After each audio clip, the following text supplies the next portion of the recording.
use this one instead. People hear me? Perfect. We'll start today with a prayer. We gather with grateful hearts for this opportunity to come together. Thank you for the gifts each person brings to the table. For the privilege of our work and purpose, we give thanks. May our gratitude inspire thoughtfulness in our discussions and compassion in our decisions as we begin this meeting. Amen. Please be seated.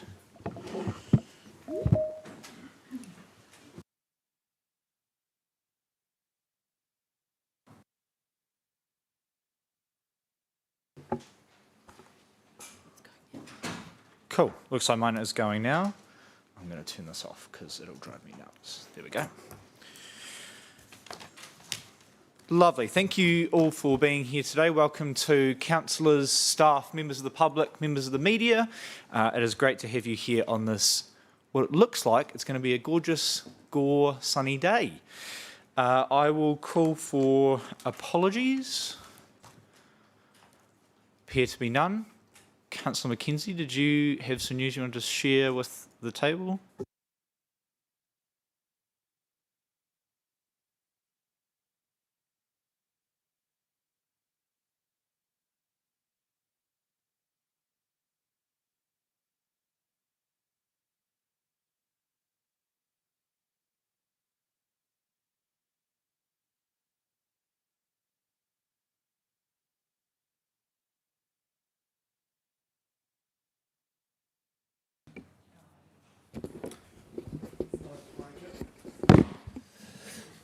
Through you, Your Worship, can you hear me?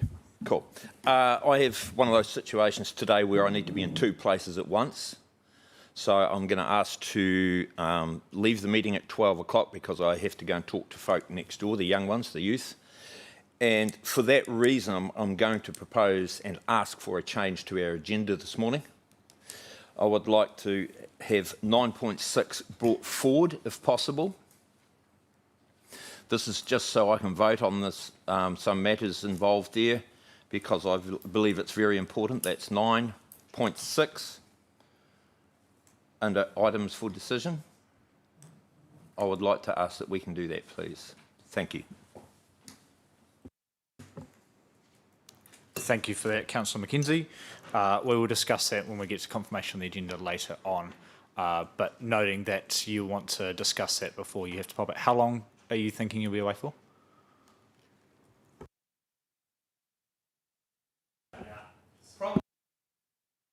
Cool. Thank you, Councillor. There are no other notices. Thank you, councillors. Next, we have public forum. So we do have two items in public forum here today. First up, we have Sally McIntyre. I think I saw her. Yes, hiding down the back. And then after that, we will have Tim Cadogan from Te Mara Arawai. Sally, did you want to come on up? And we'll get you a microphone. Just a reminder, as per our standing orders, Sally will have 5 minutes to talk, and then councillors will have 5 minutes to ask questions. As this is... as with public forum, there's no debates or no resolutions at the end of it. It is purely to hear out the members from public forum. Yeah.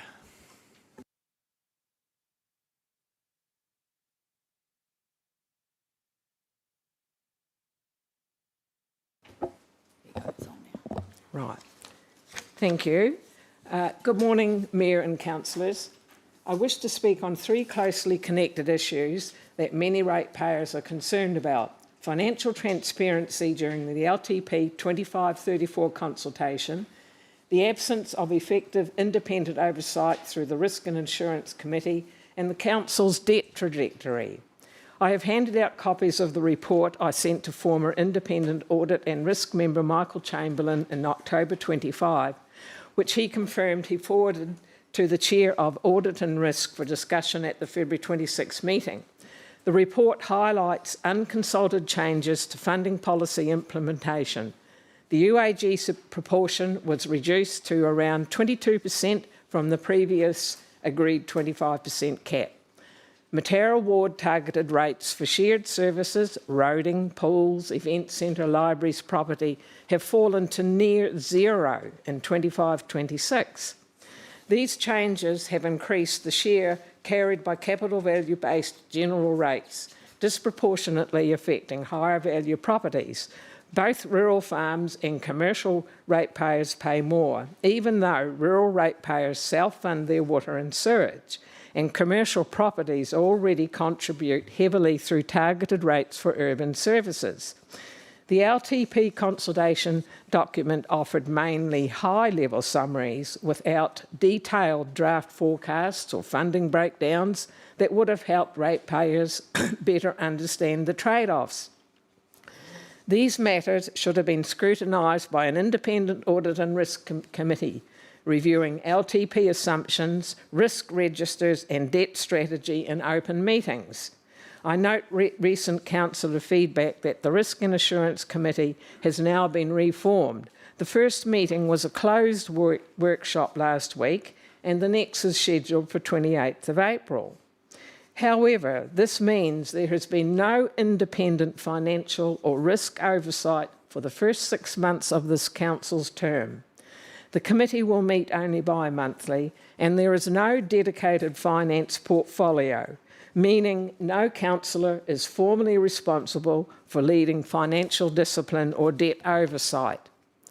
Under the portfolio system, councillors not assigned to a portfolio are not allowed to attend relevant discussions, severely limiting cross-portfolio scrutiny. The previous committee system was discontinued after the October 25 election, replaced with portfolios and one monthly council meeting, all without any public consultation or opportunity for ratepayers to comment on the impact on oversight and transparency. The situation is made worse because no written minutes are being recorded of many of these discussions, leaving no public or audit trail of how critical financial and rates decisions are being shaped. This gap in oversight is especially concerning given the debt trajectory shown in my table. Debt grew from 11.6 million in 2014 to 58.6 million in 2025. It is forecast to reach 126.7 million by 2034, doubling again in approximately 8 years based on the rule of 72. There is no clear path outlined for repaying principal, while interest continues to compound and new borrowings are added. The financial report at this meeting covers only up to 31st of January 2026, 6 weeks behind real time. This limits timely understanding of the current position. The agenda for today includes the first indication of the proposed 12.2% average rate and rise for 26-27. Under Section 41 of the Local Government Act, the Mayor has a duty to lead the development of the long-term plan and promote community interests. Given these changes and pressures, how is the Mayor ensuring these duties are being met to protect ratepayer fairness and transparency? My questions are, what steps could be taken to improve financial transparency in future consultations, such as including more detailed draft information? Now that the Risk and Assurance Committee has started, when will meetings become public? How will minutes be made available to ratepayers? And what steps will ensure regular, effective, independent oversight of financial and risk matters? With debt forecast to more than double and a proposed 12.2% rate rise next year amid rising costs, what realistic options exist to repay principal and ease the long-term burden on ratepayers, including rural and commercial? I respectfully request that the report I sent to Michael Chamberlain and the Mayor, now handed out, be formally tabled and recorded in the minutes of this meeting. Thank you very much for your time and consideration.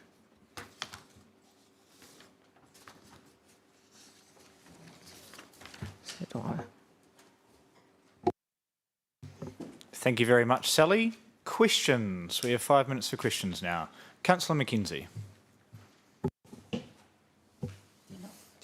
Yes, is it going? Yes. It is. Sally, a question for you. What do you think this council should do about mandated expenses that are being pushed onto us, and not just us, local government throughout the country, from central government? What would your solution be to that? Well, I think that's really... Oh, sorry.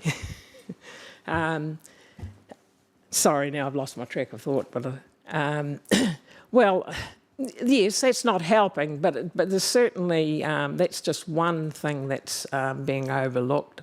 I really believe that there's not enough information probably going to our councillors at the right time. Now, just take this audit and, what is it, not audit and risk now, the Risk and Assurance Committee. Why has it taken so long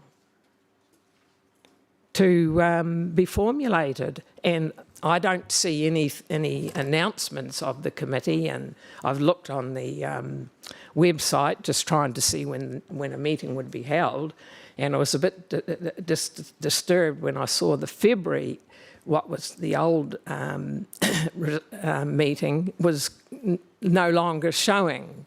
So my opinion, you're not acting early enough. You're not getting enough information.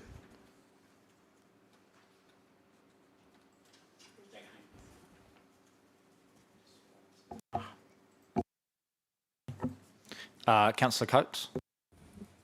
Thank you, Your Worship. Sally, are you under the assumption that portfolio leads are making decisions in the Leads meeting? The reason I'm asking this is because I am a portfolio lead, and I believe the structure is working really well for my own portfolio. I get to work closely with staff, and we're working towards some solutions for issues that my portfolio contains. So yeah, do you think that the leads are making decisions in those meetings?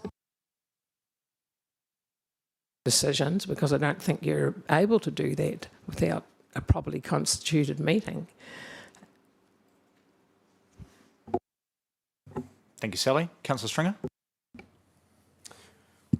Thank you, through your worship. Thank you, Sally, for your presentation. Quick question around, I've just had a quick look over some of your document that you've given us here. There's obviously a bit of reading in there.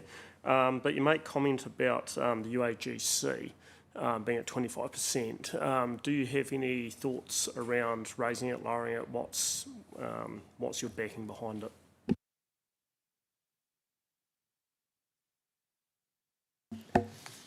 I would personally like to see it increase to give more fairness to the rating system.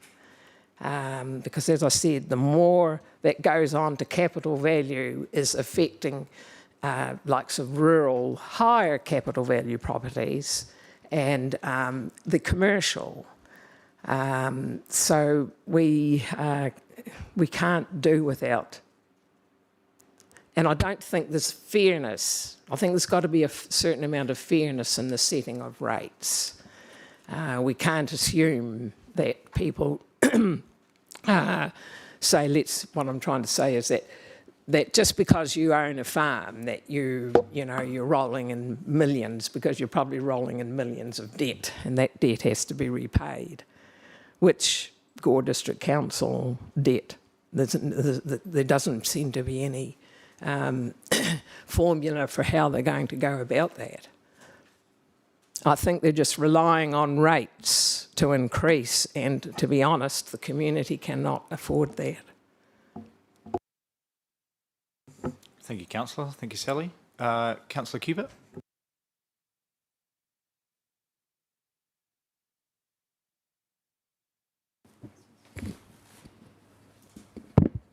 Oh, thank you. On the risk and assurance, I can't answer why it's taken so long, just that I know we did have to recruit a independent chair, so that process took time. And from when we have our first meeting in April, there will be minutes I believe, that come to the council meeting, so that will be public and will help with the transparency there. And in your documents here, you've got about the Mataura ward rate being subsidised. We have talked about that before. Lorna, you might be able to answer that. It's not for staff. Public forums just for councillors. Okay, can I say then? I believe it's because there are some of the larger industries out there that are subsidising the Mataura rates. Well, if that is so, why was it not in the long-term plan that these changes would be made? There's just changes are being made without proper consultation with the community. What does the community want? What do the stakeholders have? Nobody's having a say. It's just all been done at management level. My understanding is that no decisions are made in these workshops, but then there are no notes of these workshops available to see what you guys are saying. And what I would say is that the audit and risk meeting scheduled for April, with what is happening out there in the world today, there should be one scheduled fairly quickly to what tactics is the council going to take? Because the costs are escalating. And we've, how many months have we got left of the year? Not very many, but there should be steps put in place to stop the hemorrhaging that will be going on. That is time. Thank you very much, Sally. I appreciate your presentation here today. Thank you, councillors.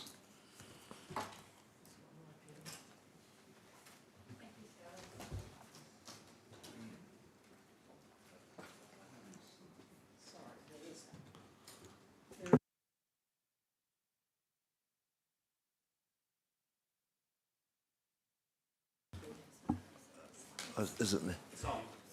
It's now. Oh, yeah. Has everybody pressed, sorry, just a quick intermission. Has everybody pressed their microphone? Just, it needs to boot up by the seams of things. No. Oh, yeah. Oh! Bugger. All my tissues for crying.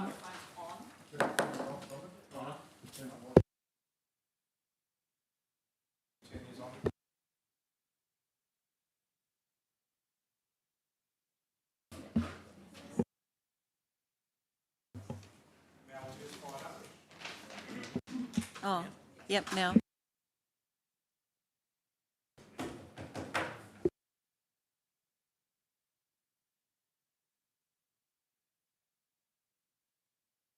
Yeah.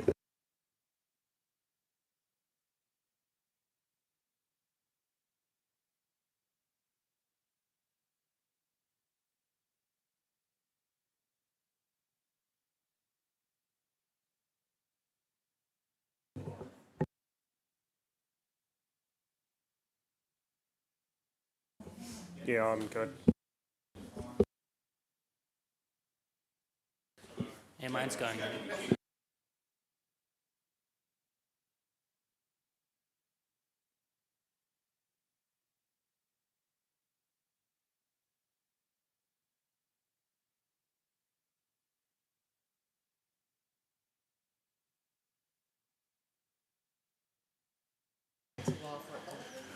Righto, I think we're back on track.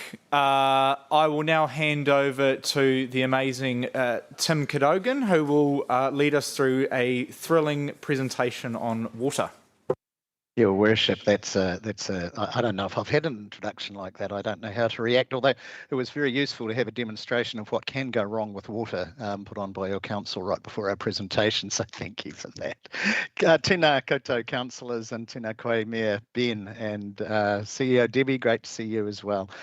Look, I want to introduce first Giselle, who's a Water Services Officer from Dunedin, who is here to answer the tricky questions that I may not be able to. What we're going to do today is provide a presentation for about 15 minutes and then leaving 15 minutes for questions if time allows on, basically it's a Water 101. I appreciate there's 3 or 4 new councillors in the room, 3 I think, and it never hurts to have a bit of a 101 refresh either, I found in my 13 years as a councillor. So, oh, we've got our presentation up already. That's perfect. Thank you, Amanda.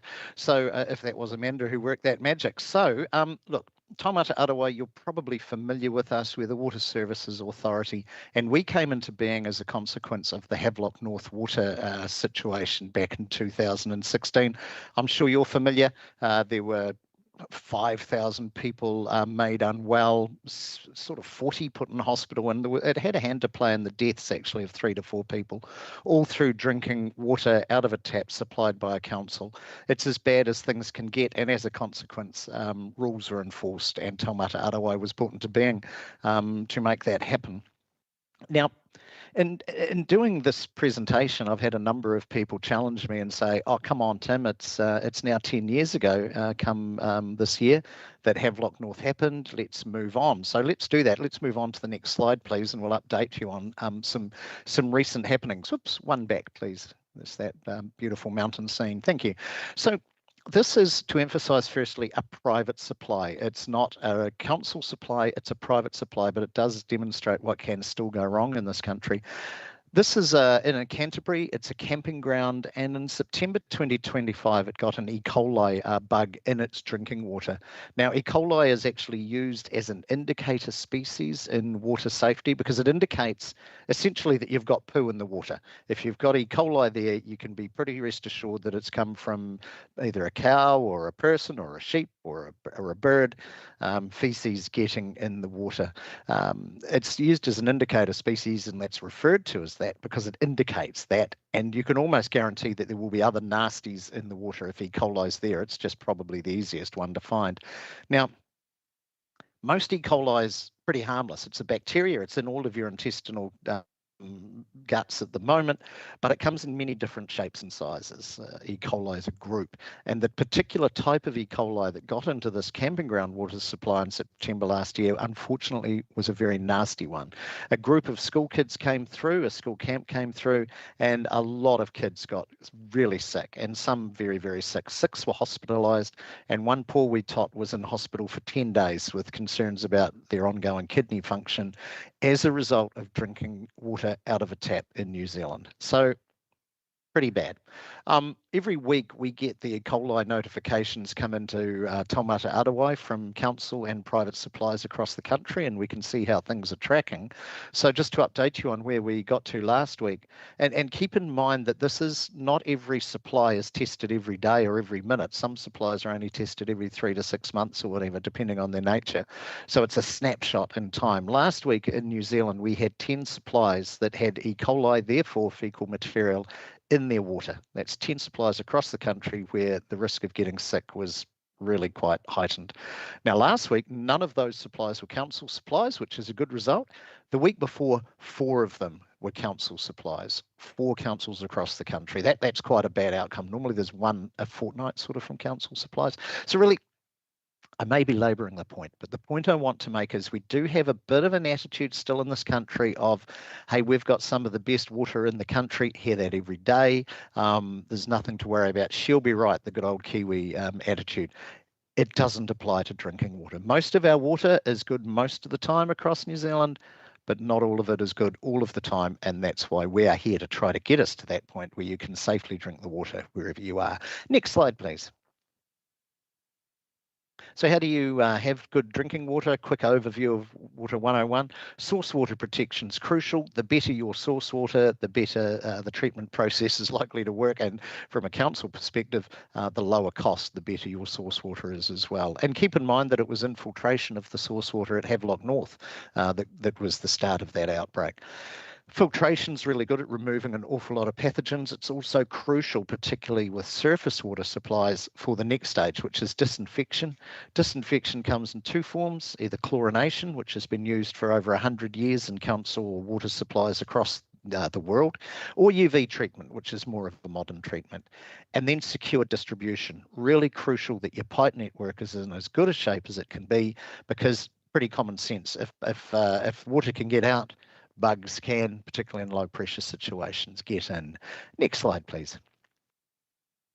So how do we talk about multi-barrier protection at Taumata Arawai all the time, and what does that mean? So it means having enough barriers in place so that the water that comes out of the tap is safe. You stop all the bugs that might get through and make people unwell. So the first barrier could be chlorination, I mentioned. So chlorination will kill bacteria such as E. coli.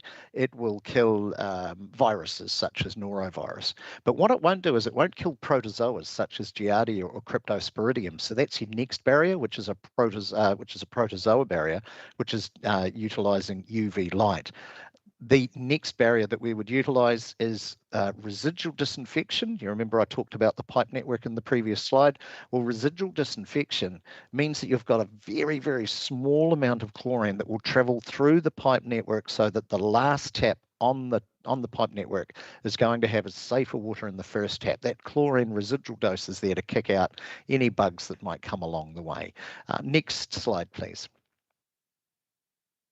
Okay, what are we looking for from council supplies? Now, I say this in appreciation of the fact that at the moment, all of you around the table, or the councillors and the mayor, are governors of the council, so the governors of the organisation. But come June or July next year, the end of June next year, you will be going into Southern Waters and you will become owners. This knowledge is still really important for you as owners, I believe, having come from 13 years as a governor myself. So I think it's still really relevant for you to know what we're going to expect from Southern Waters as that entity progresses. So fully comply with rules are an acceptable solution. I'll explain what the acceptable solution is shortly.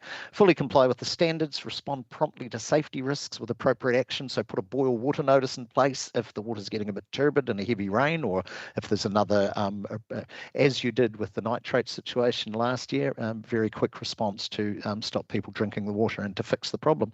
Maintain robust risk management plans and demonstrate progress towards resilience. And that's what we're looking for those council supplies such as yours.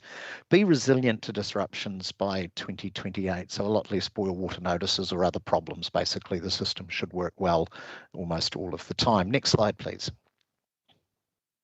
Now, what can you expect from us? We talk about a proportionate response. So what that means for councillors such as yourself is we're pretty tough on councils. We have to be, because as the two examples I gave at the start of this presentation, you had Havelock North with a council supply where 5,000 people got sick because it was serving a lot of people, as opposed to that camping ground where a small number of people, still terrible that they got sick, but they're in that small supplier space where we're a bit more in the space of helping rather than big stick regulation. But generally with councils, look, we monitor with minimal intervention. Your staff get on with it, they do a great job and everything's fine.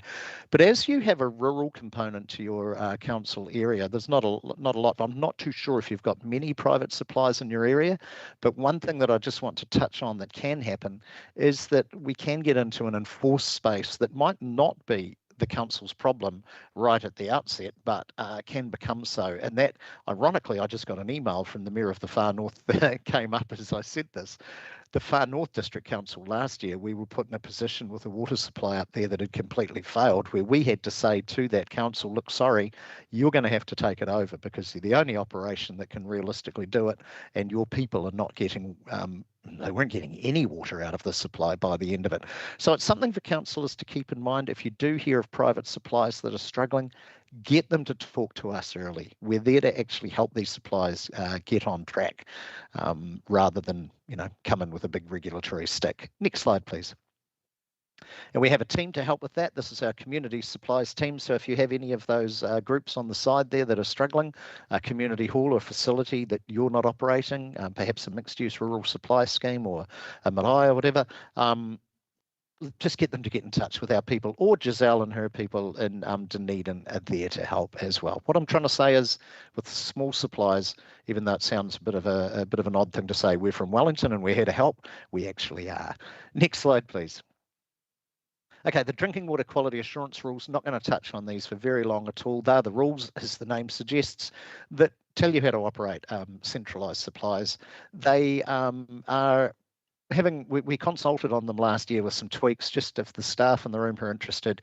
We haven't worked our way through those yet. There'll be an announcement on those tweaks soon. Next slide, please. Acceptable solutions are really, really effective ways for small, predominantly private supplies to become compliant. Supplies that supply to the public should be compliant and registered with us now, but supplies that supply to domestic households of 25 people or more, there's still quite a few out there that aren't registered with us or indeed compliant. A message to take away: if you know anyone, you're all in the room because you're good community people, so you know your communities. If you know anybody who's running a small scheme serving more than 25 people, and they've looked at acceptable solutions before, this is where we have endpoint treatment with filtration and UV cartridges, UV lamps in the household rather than treating at the start. We've made a whole lot of changes to make them cheaper, easier to use, much better to understand. Just if they're going, we don't know what to do, get them to have another look at it, please. Next slide, please. Okay. Late last year, we introduced the first national discharge standards, wastewater standards. So it's one of those situations when I was mayor that it baffled me that there was a different standard in Gore for wastewater discharge than there was 120 kilometres up the road in central Otago, because we had different regional councils putting different sets of rules right across the country. 20% of our wastewater treatment plants in the country are currently running on expired consent, some of them for up to 10 years, and another 40% are going to run out of their current consents in the next 10 years. So that's 60%. It was a really good opportunity to go, you know what, instead of having all these different standards right across the country, we're going to have a national set of standards. They're what's going to apply in almost all situations. And if you can meet the standard for the type of water body that you're planning on discharging to, the regional council or whatever's going to come following the latest set of reforms can't say, actually, we think that standard's too low, we want you to do it higher. It is the standard. It is right across the country. Good news too, if you get granted a consent under these, it has to be for 35 years. Makes managing the money a whole lot easier. Next slide, please. Same for discharge to land, same principle. There is now standards across the country for different types of land for discharging to land. So, and again, a 35-year consent if it's granted. Next slide, please. Almost there, team. Our other roles, we have a role in emergency management. National engineering design standards are being worked on at the moment. It means that there'll be a standard right across the country for what goes under the ground when, in terms of water equipment, when subdivisions are done. So instead of having a whole lot of different things, there'll be one that people can work to.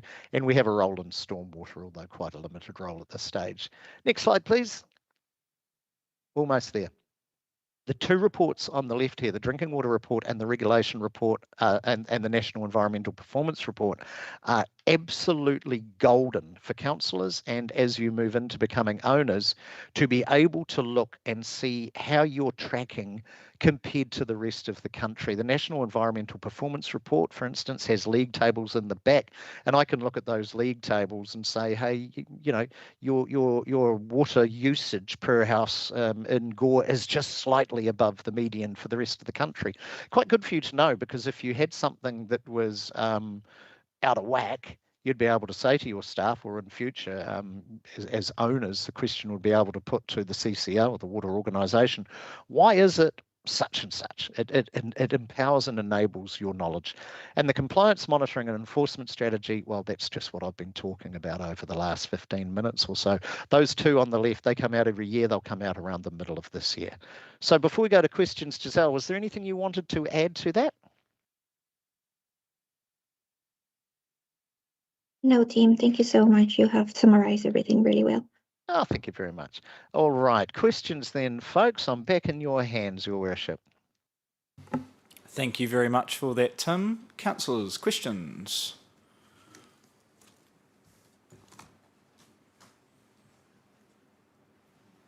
Councillor McKenzie.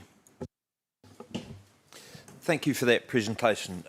Tim, this is a little bit tongue-in-cheek, but I'm one of the older generation, or I think I am. You and me both. Yeah. I think back to the days, and a lot of us in this room have probably done that, when we used to go up the rivers and up the creeks and the lakes, and we used to drink the water, and to memory, none of us ever got sick. What has changed? Yeah. Boy, that could be a loaded question. It It's is. interesting because I remember going down to the Clutha River with a school group, the Clutha Mata'ao, growing up in Balclutha, and going to get a drink out of it, and the teacher going, geez, I wouldn't do that. So perceptions, there's a lot more of us, there's a lot more land use, everything's changed, but realistically, we're probably the only industrialised or first world country where we have that presumption. And it's probably always been an unsafe presumption. And as I say, look, you could be by a mountain stream and you could be absolutely fine.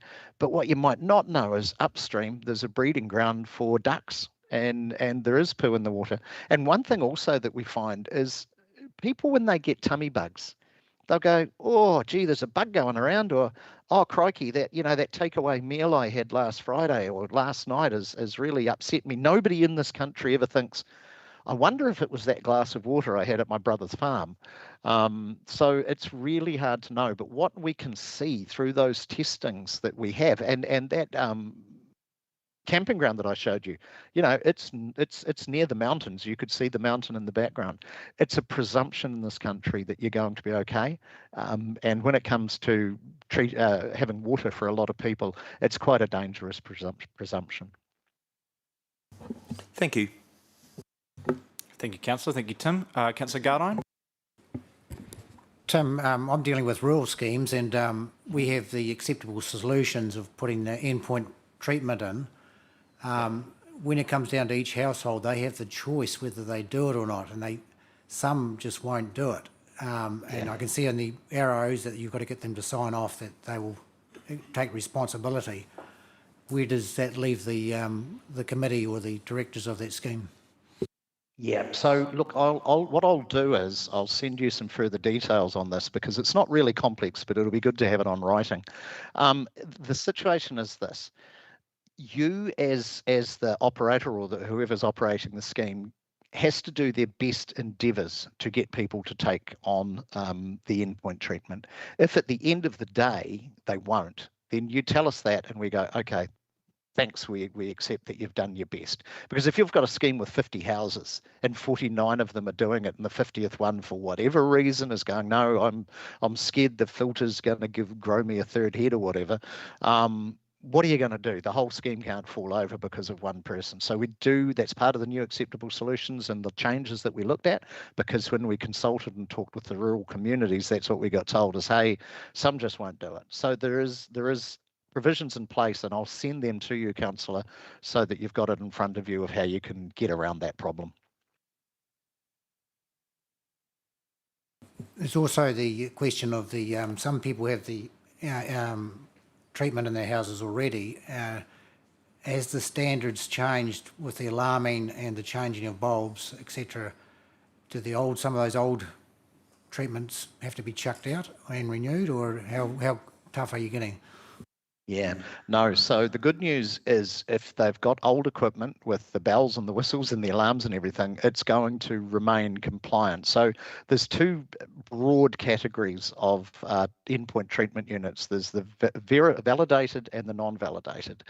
And what it means is that some, and previous to our changes last year, any that were used in water supplies had to be validated. What that meant was they had to have alarms if the UV lamp wasn't working effectively, or the sheath got a bit dirty, or the filters weren't working right. They had to have pressure sensors on the filters to see if they were working right. And in some cases, the whole system would shut down as well as put an audio alarm out.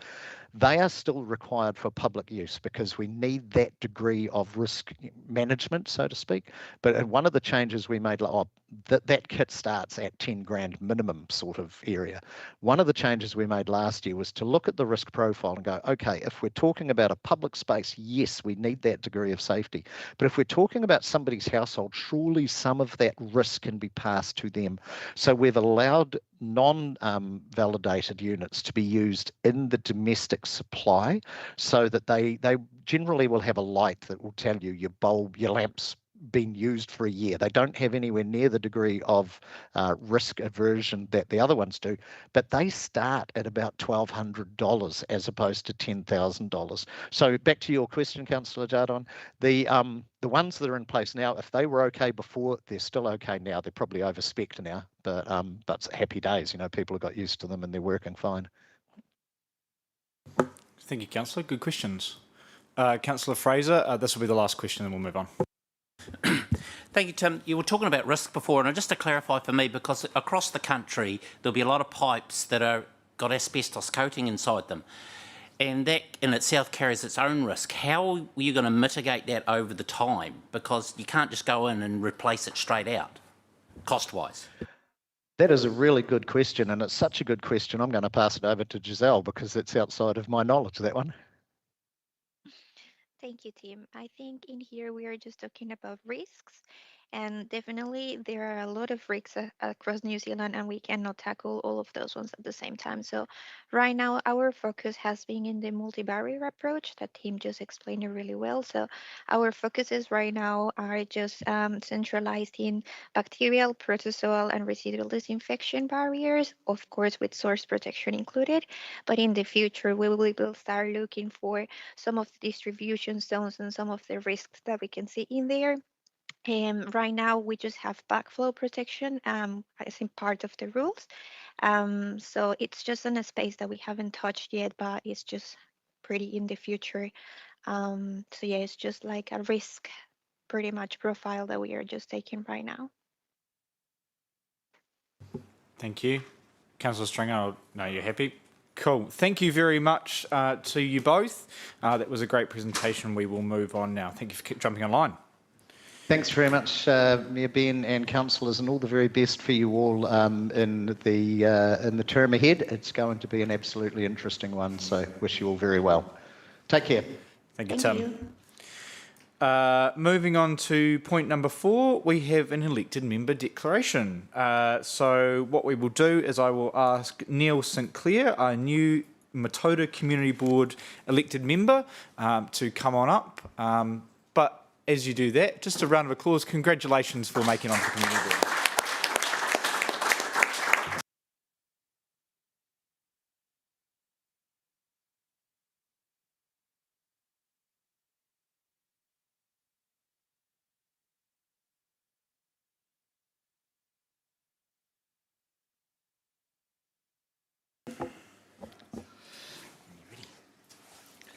Hello everybody. My declaration by a member is on Neil St Clair, declare that I will faithfully, impartially and according to my best of my skill and judgment execute and perform in the best interests of the Gore District and the powers, authorities and duties vested or imposed upon me as a member of the Matoda Community Board by virtue of the Local Government Act 2002, the Local Government Official Information and Meetings Act 1987 and any other act.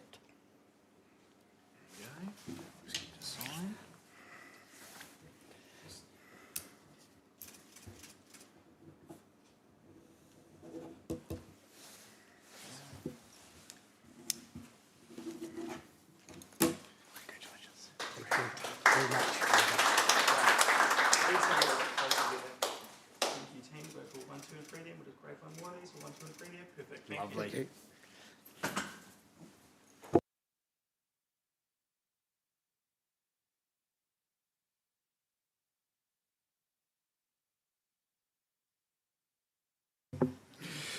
Very well done, Neil. And we have a full community board now, which is very exciting, and a full council as well. So that is elections done for another term.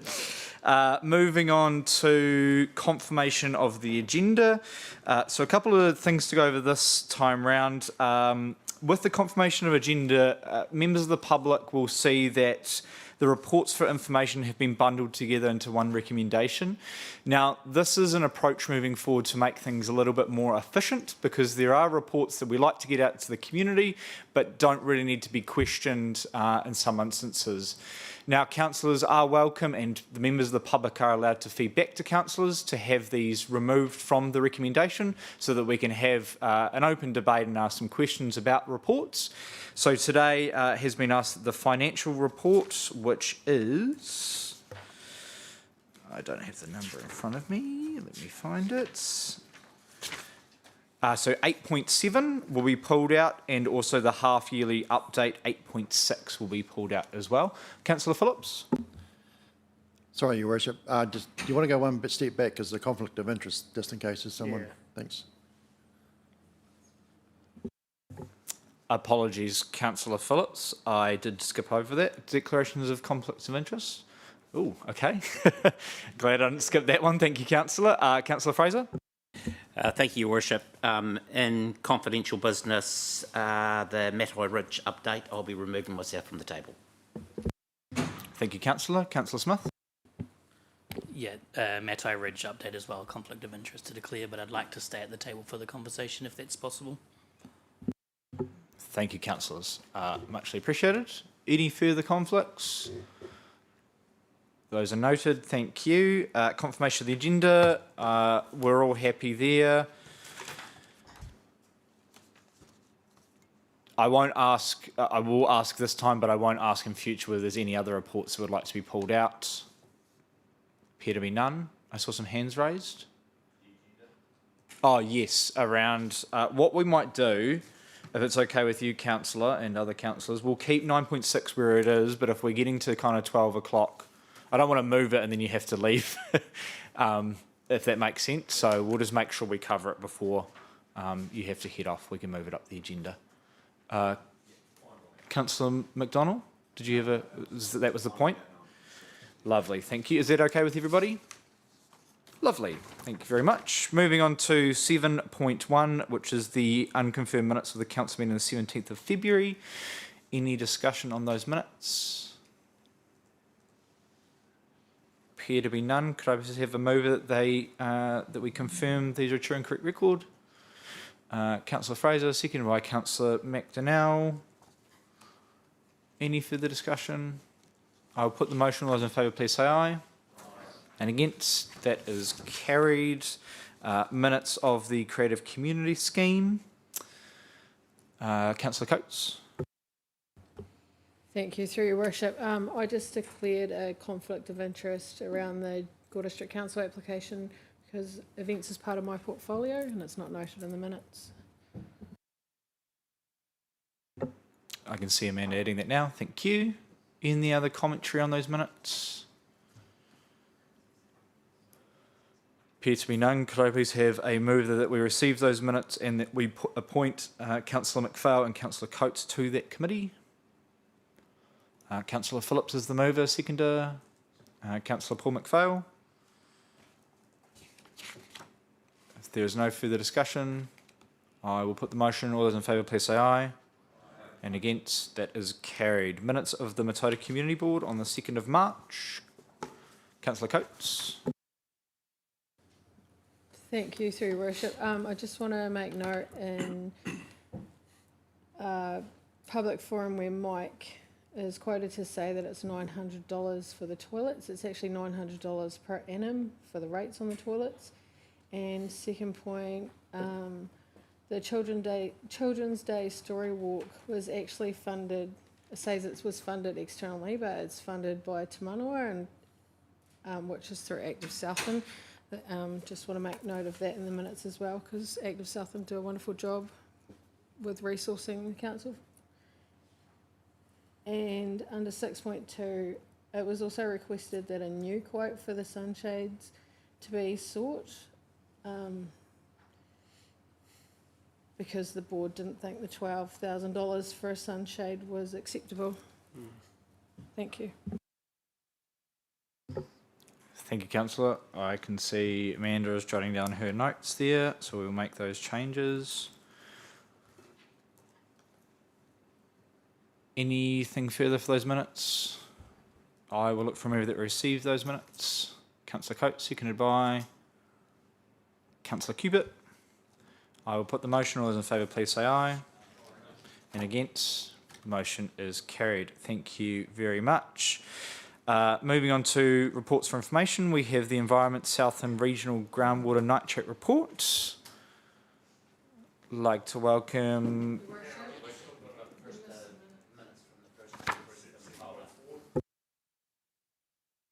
Apologies, thank you, councillors. My gosh, I'm all over the place this morning. 7.4, the Matoda Community Board meeting on the 1st of February 2026. Any commentary? Appear to be none. Mover, Councillor Fraser. Seconder, Councillor Coates. I will put the motion on. In favour, please say aye. And against, the motion is carried. Thank you, councillors, and thank you for pulling me up on that. Do we have Environment Southland? Come on up.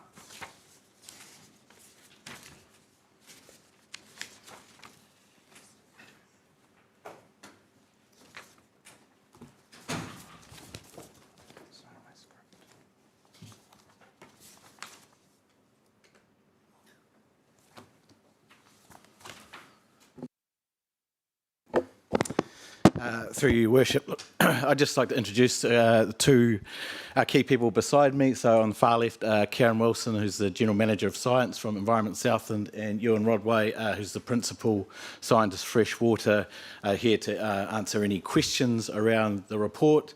We've included the report for the councillors in terms of their information, and also a little bit of extra additional information in there just around what we're sort of seeing locally, but I think we'll take the report, happy to take the report as read and take any questions from the floor.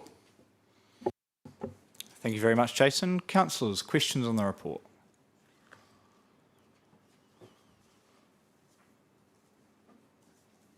Councillor Cubitt.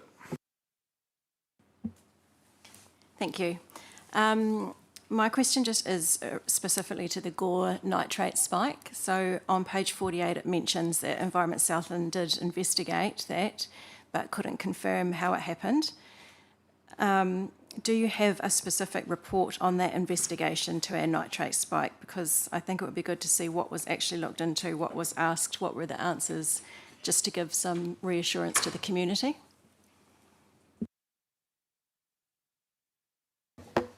Through you, Your Worship. So there was a compliance investigation into that incident. I can take your request back and find out what was written up about that and provide that through Jason. But the conclusion is, as you just said, that there was no obvious point source discharge. There was no kind of clear cause. So the compliance investigation effectively stopped, and then it's been handed over to the science team to continue to investigate. So we are continuing to do work to try to understand what's happening. Thank you, Councillor. Councillor Fraser. Thank you, Your Worship. I'll just read through the report, and it's more the data, how long you've been monitoring these sites. Is it the earliest 1990, or is that when some of it, or did I see it's 2017 to 2022, the main monitoring's been going on? Yeah, thank you. There are various sources of data throughout the report, actually. So in some places there are, we use data from a particular period, like from 2017 to 19, or a 5-year period, for example. But also within some of our longer monitoring data that's represented in the report, there are longer records that go back further. For example, there's trend assessments in there, which the longest period for that is 20 years, so that goes back 20 years. So depending on which part of the report you're looking at and what data, there are different periods, yeah. Thank you, Councillor. Councillor Paul McPhail. Thank you, through your worship. Is it working? Yep, good. Yep. Look, the public of Gore need to know more than this. Our district, as far as this goes, it's not coming from. It's not just turning up from nowhere. It's here. We've got to. For our locals, need to know what's going on. It's come from somewhere, and obviously, either Environment Southland are frightened to say where or how. It's got to be answered, because it just didn't turn up from somewhere else. It's here now, and we're going to live with it. So I want to know down the track, how are we going to move forward? The public deserve that. So if you can let me know, it'd be great.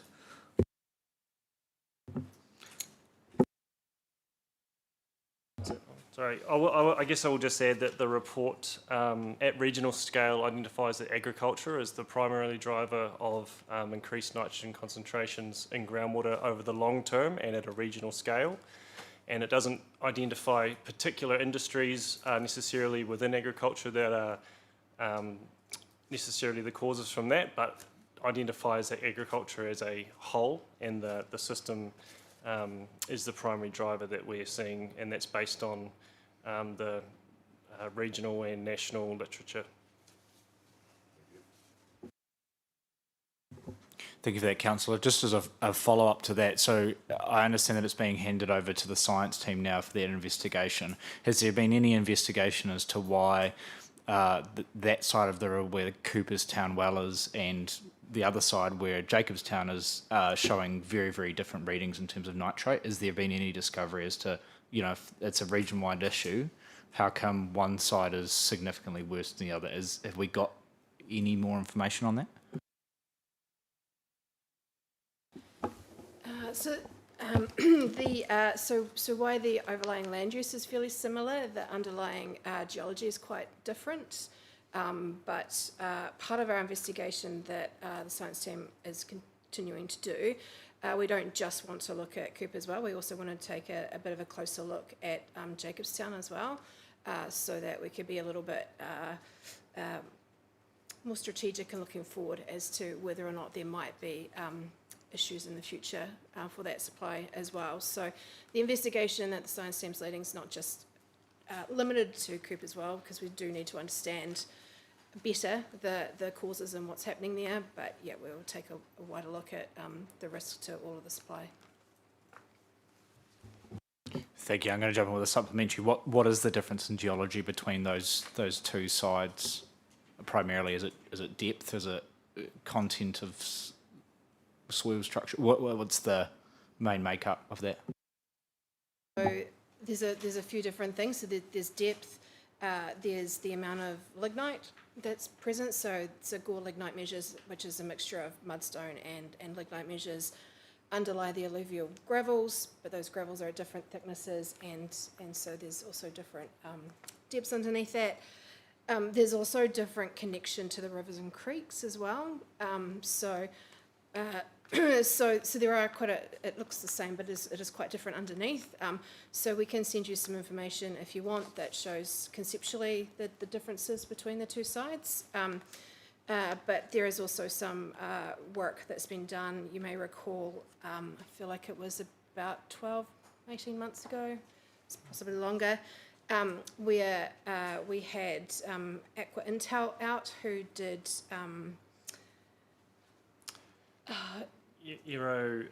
electromagnetic mapping? Yes, so that is essentially looking at the geology underneath the ground, so we can use that data to better understand some of those differences. So that project's starting to wrap up, and we're getting that information in the next couple of months, so that'll also be helpful to answer that question. Thank you, that's great. Councillor Stringer? Thank you, Your Worship. Look, just like to remind you, correlation does not prove causation. Just looking at some of your graphs here, you've like page 40, images page 41, you've got a high winter cropping around a couple of wells, and yet they're very low on the scale. Risk going forward, when do you say we need to start looking for another water source? Like, do we need to say, look, 5 years out, if this hasn't resolved in 6 months or 12 months, what do we do? I might just have a quick answer to that in the first instance, and then you guys can. I guess for us, it's been a relatively steep rise in what we've seen over the past 12 months since, which effectively caused the nitrate spike, resulting in us having a do not consume for those 3 to 4 days in July last year. Obviously, the team now has produced this report showing that not only is this a Gore District issue, but there are issues across the region. For our team, we're constantly looking forward in terms of how do we ensure that Gore has access to source water to provide ongoing supply of drinking water that meets the ever-changing and increasing standards. And this again is no different. So part of our centralisation of the water supply was to put in additional mechanisms to help manage not just nitrates, but also to look at ensuring we have the best possible multi-barrier treatment, as was mentioned in the Taumata Arawai presentation. So those factors are there, and we will now start working with the Environment Southland team to sort of better understand that. And as has been highlighted, there are always, I guess, ongoing research into what may be out there in terms of possible water sources, and it's for us as staff to continue to make and look at that, and then we will bring those options either back to council, or as it looks like it will be to the water entity in future to ensure that we're providing the best possible service to Gore. But as stated I guess in the report too, we're able to manage that to a certain extent in the interim, but we want to make sure that we're again got long-term security over our water supply. Thank you, Jason. Councillor McKenzie. Through your worship, the big word of coal just popped up. Is there any connection between coal and nitrates? Does coal have nitrates or not have nitrates? Thank you.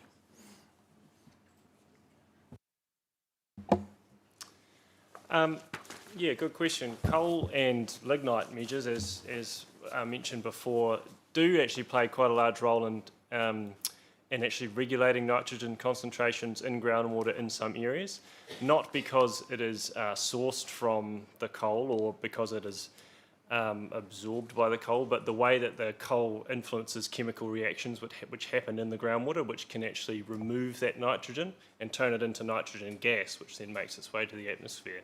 So where we have coal in close relation to groundwater, we often see low concentrations of nitrogen because of those chemical reactions which are occurring. Yeah, but as far as I'm aware, there's no evidence to suggest that coal is a source of nitrogen in groundwater. Thank you, Councillor. Any further questions? Appear to be none. Thank you very much for coming along and talking to the report today. I really appreciate it. Could I please have a move that we receive this information? Councillor Bruce, seconded by Councillor McPhail. If there's no debate, I will put the motion. All those in favour, please say aye. Oh, Councillor Phillips. Thank you, Your Worship. Mine's not a debate. It's an observation, and I ask myself this question: where to from here? You know, why should us, a council that's been compliant with their water, spent lots of money with the ratepayers, why should we continue to pay this process of the nitrates being high in our water when we have nothing to do with it? And I believe that a council has dropped the ball. Not our council, but a council. And I think that we should be asking the question. We should be working together to solve this issue as quickly as possible. And who mitigates the cost? That's my point. Thank you, Councillor. Any further commentary around the table? Councillor Bruce. So I was at the Southland Warms Homes Trust thing on Friday, and I was talking to an engineer who does water work for Great South. Are we working with Great South and their water investigations and things like that? They're looking at sources and things like that. It was a really interesting conversation, actually. Just wondering about that. I don't understand it fully, but just wondering if we're working with them about that. Yeah, I'm pretty sure the aquifer mapping that they were talking about before is in conjunction with Great South, so they can be publicly shared.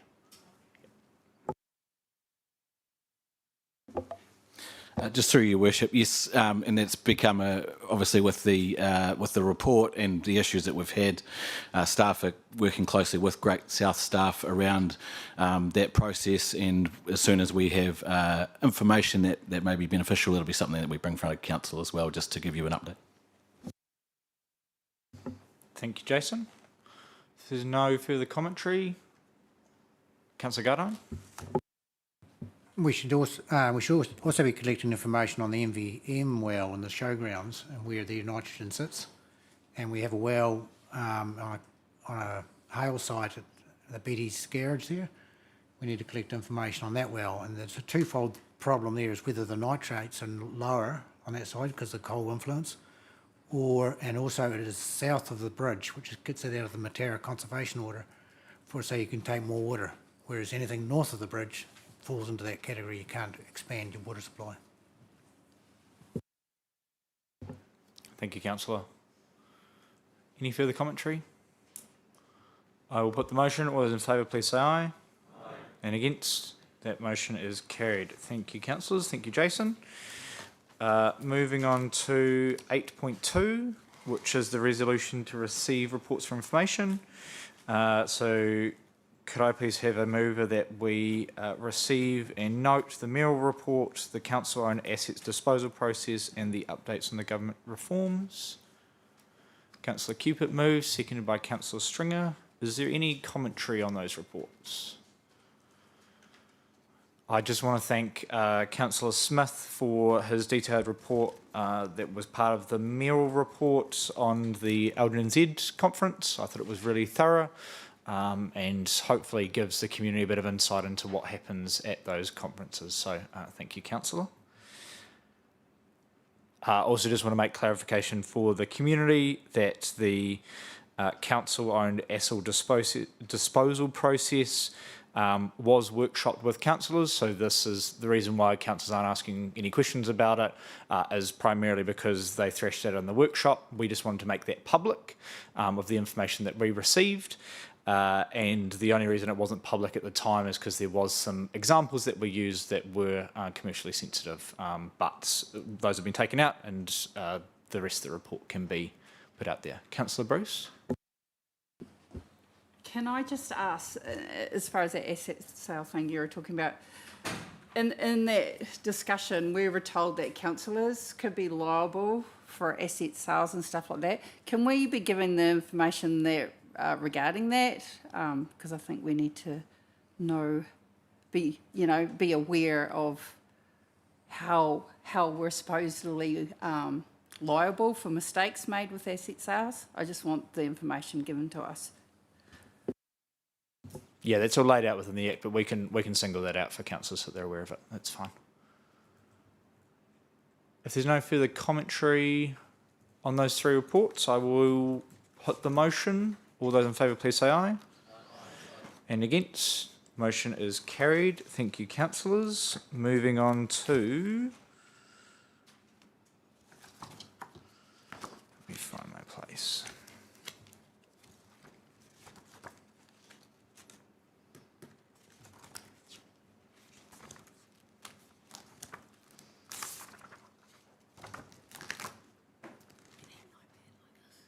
No. 8.6, which is the half-yearly update performance measures. Did any staff want to speak to this at all? Debbie, would you mind just explaining what this is for members of the public? Sure. So within our long-term plan, councillors set levels of service, and associated with those levels of service, we also have performance measures. So the performance measures typically give you an update on how we are meeting levels of service, and should give the community and the councillors confidence that we are meeting the levels of service that we have said that we are going to provide. So this is just a 6-monthly update to let you know where we're at. Some of the performance measures are measured annually, so where they are measured annually there won't be an update, but where there is data we have provided that data for the first 2 quarters of this 12-month period. And then there will be a further 12-monthly update as part of the annual report process. Hopefully that makes sense to everyone. Thank you, Debbie. Any questions on this report? Councillor Stringer. Through you, Your Worship. Thank you, Debbie. Question, are we at risk of not meeting some of our performance targets with what's happening around the world at the moment, such as sourcing or our contractors sourcing tar seal and that for our roading? And generally with our costs going up.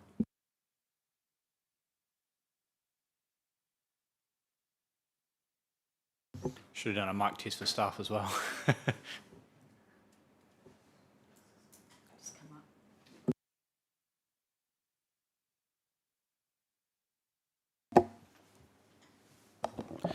Through Your Worship, in terms of, I guess, the timing is beneficial. You'll see in the financial report that's coming up, roading slightly ahead. That's because of our window for doing work. You know, the considerable amount of our work program is in the summer months. So the flow-on effects at this stage are likely to be minimal. However, that's something that we continue to do, and then it's up to then the staff to manage the budgets to ensure that, you know, where possible, we are trying to minimise the effects of those in the short term. But obviously, a space that we can be continuing to watch, and there may be other flow-on effects across other parts of the organisation as well. But it's something we're keeping an eye on. Thank you, Jason. Thank you, Councillor. Councillor Coates. Thank you, Your Worship. Just a question. I'm not sure who can really answer it, but we've been told as councillors a lot lately that our role is governance, and this is the most important tool that we need to be using to make sure that the ratepayers are satisfied with how we're doing our jobs. So my question is, a lot of the answers in these things are annual satisfaction surveys. So first question is, when does that take place? And two, it's obviously annually, so it's yearly, and how much does that cost? Because potentially for a lot of these answers aren't going to be answered until that survey is done. So is it potentially something that needs to be done more frequently so that we know that the ratepayers are happy with what's going on at council? So typically we do the survey annually, and it's normally done in April or May. So it is collected in time for you to get an annual satisfaction. We could do it more frequently, but it probably wouldn't change the result, and there would be quite a significant additional cost to do that. Just for your information, normally we do really well in those satisfaction surveys of our facilities at any rate. So I think you'll find if you look back on previous years that there isn't very much to worry about in that space. With the exception of governance, it's often the only area where we take a bit of a beating. Thanks for that, Debbie.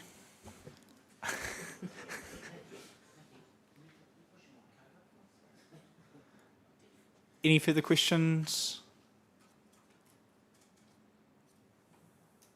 We did change the provider for that annual survey as well to reduce costs in the previous year too, so it's a bit cheaper.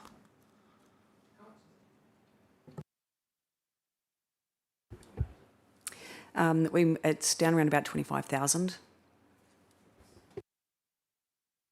I think it's less than that now though, isn't it? No? Okay. It's clearly more expensive than that. Another thing that we have to do. I will look for a mover that we receive that report. Thank you, Councillor Smith. Seconded by Councillor Cupit. Any discussion? Just, I guess, a thank you to the team that we're on track. Really good to see that half-yearly report and some positive figures in there. Looks like we'll be on track to achieve our goals as set out in the long-term plan, which is always good to see. Without further ado, I will put the motion. All those in favour, please say aye. And against? That is carried. Thank you, councillors. Moving on to 8.7, which is the financial report. Anything to add, Lorne? Welcome on up. All happy? Yep. Questions from councillors?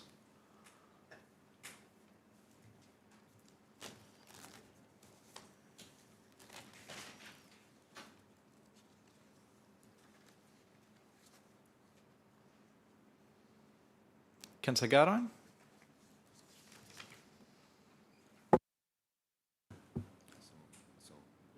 it's going. Just a question on the increase in the depreciation has gone up quite a lot. How is that going to be spent? Do we have any influence as governance over that, whether that's spent for debt repair or is it just going for renewals? And how has it been done in the past? It may be a question we need to find, may not be answered here today. Yeah, but it would be interesting for councillors to have that information.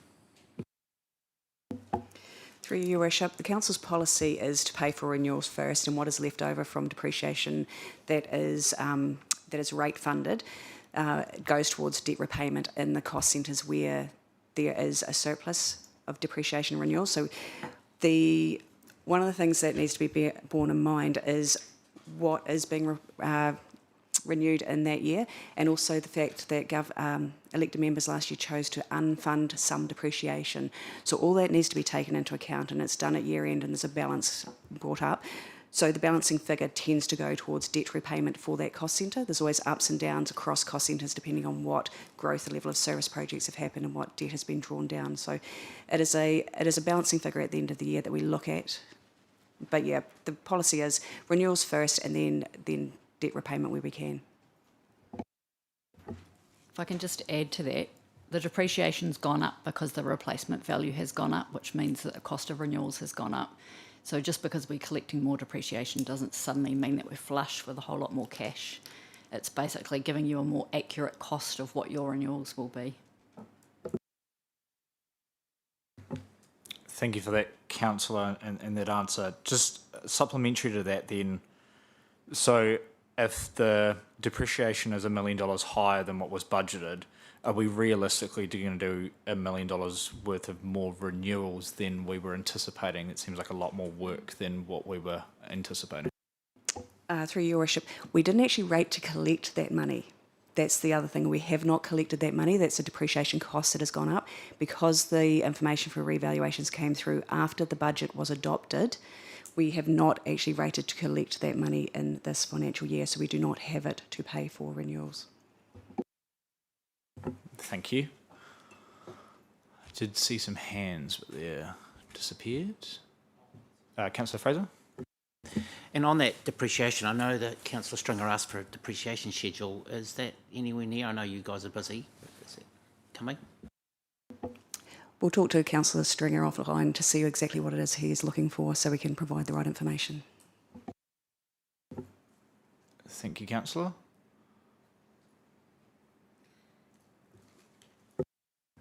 Can I just add to that we depreciate lengths of pipe. So when you're asking for a depreciation schedule, that is literally weeks and weeks of work to try and get out of a system. So it's not as simple. So it really does depend on what you are looking for. And there's definitely not a... And also we hold depreciation in different systems depending on the class of assets. So not a small piece of work. So we'd need to really fine-tune what it is exactly that you're looking for and why you want that so that we can provide you with the most efficient way of getting that data. Councillor Stringer? Through Your Worship. Thanks for that. Yeah, I've got a lot of questions around depreciation, but I'll keep it short. And I'll ask a whole heap later on in an email. Is it in-house that we're doing the depreciation, or is it a third party? I'm pretty sure it's a third party we get in to come in and audit for it. So those depreciation schedules may be outside our remit. So we hold the data on the asset, and then when they come in and value it, they look at each class of assets and they provide the valuation. So often the valuation is by a third party. Does that answer your question? So we have all the data, but we have a third party that comes in and will tell us, for instance, this length of pipe will now cost this much to replace compared to what you have in your system. It's now costing this much more than what it was costing 3 years ago, so therefore your replacement value of all of this class of assets has now gone up by this much. So to actually properly renew those assets, you now need to be budgeting for this much depreciation. Does that make sense?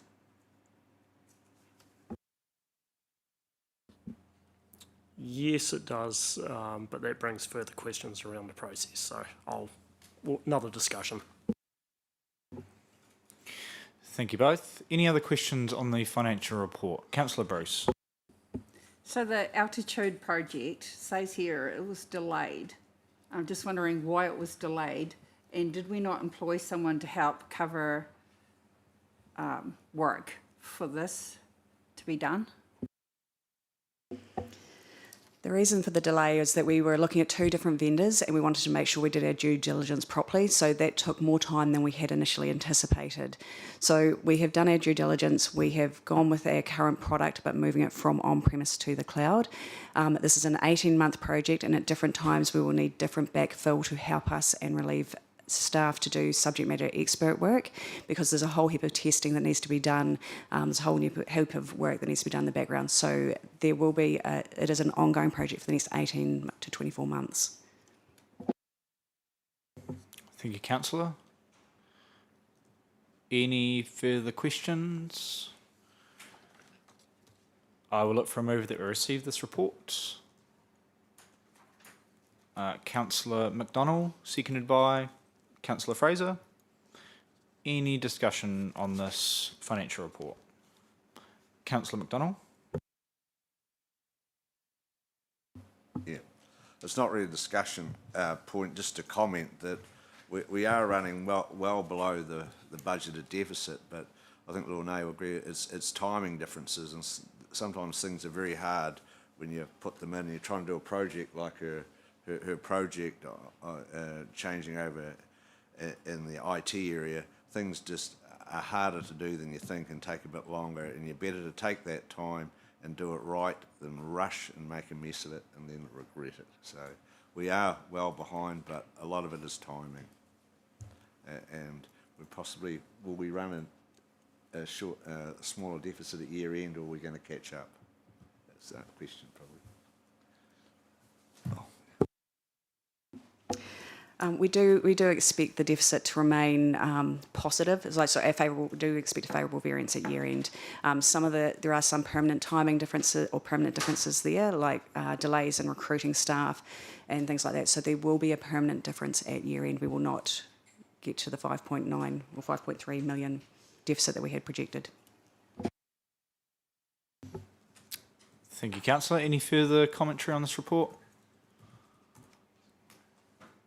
Appears to be none. I will put the motion. All those in favour, please say aye.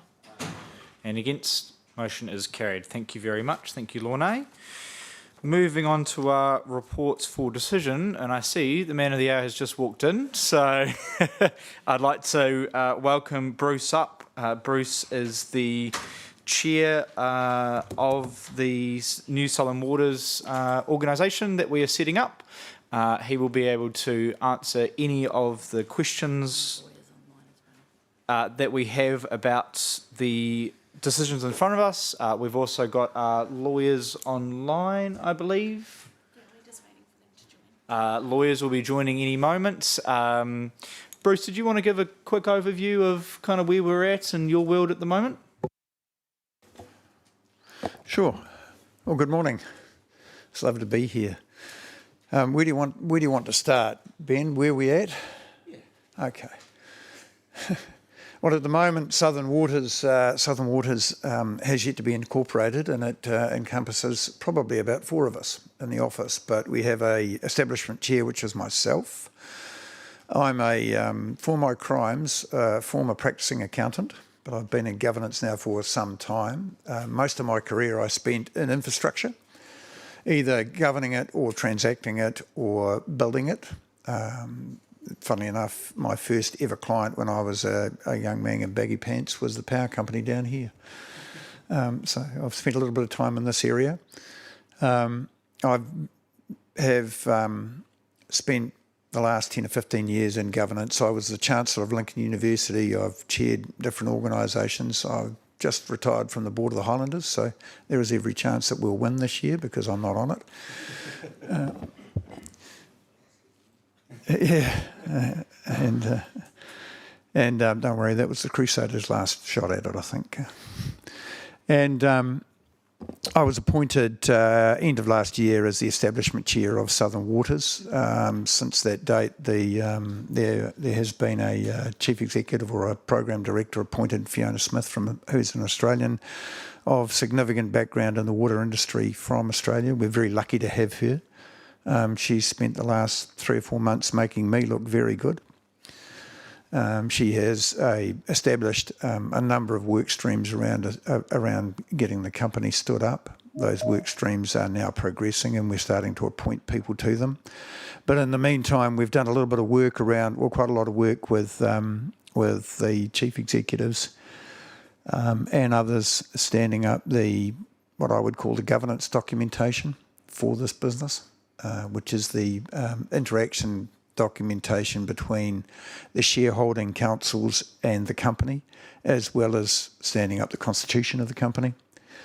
We've got that into a position which we're reasonably comfortable, obviously in its presentation, and I think that's in front of you today, correct? And I'm really happy to talk to you guys about that, what it means and how we anticipate that will work in relation to how we interact with you guys. And we've moved also through to the process of starting to look at what the transfer documentation might look like and the transfer work streams. And there's been quite a bit of work done, I understand it, at CE level, and now starting to push into some of the Three Waters teams in each of the what I call the command area councils. We've been slightly disrupted with Waitaki joining us, and they're running now to catch up. Fortunately, they had some exposure to what we were doing anyway, and that has added another dimension to the company. But not it's in my view a beneficial one. But it just means that we might have to wait sort of in the program for them to get their water services establishment plan up and running and approved. But I don't see that being significant in relation to what we're trying to achieve. That's about it, unless there's something else you'd like me to add, Ben. That's perfect. Thank you. Thank you very much, Bruce. That was a great synopsis. And we've also got Nicola from Wynne Williams on the call as well. So she'll Good morning. Good morning. And so she'll be able to provide any legal advice on the documents in front of us and help us wade through any questions that we might have. So, quite a bit to work through. Councillors, do you have any questions for either Bruce or Nicola? And me and Neville have also, Councillor Phillips have also been quite involved in this process as well. Councillor Stringer, kick us off. Thank you, Worship. Thank you, Bruce.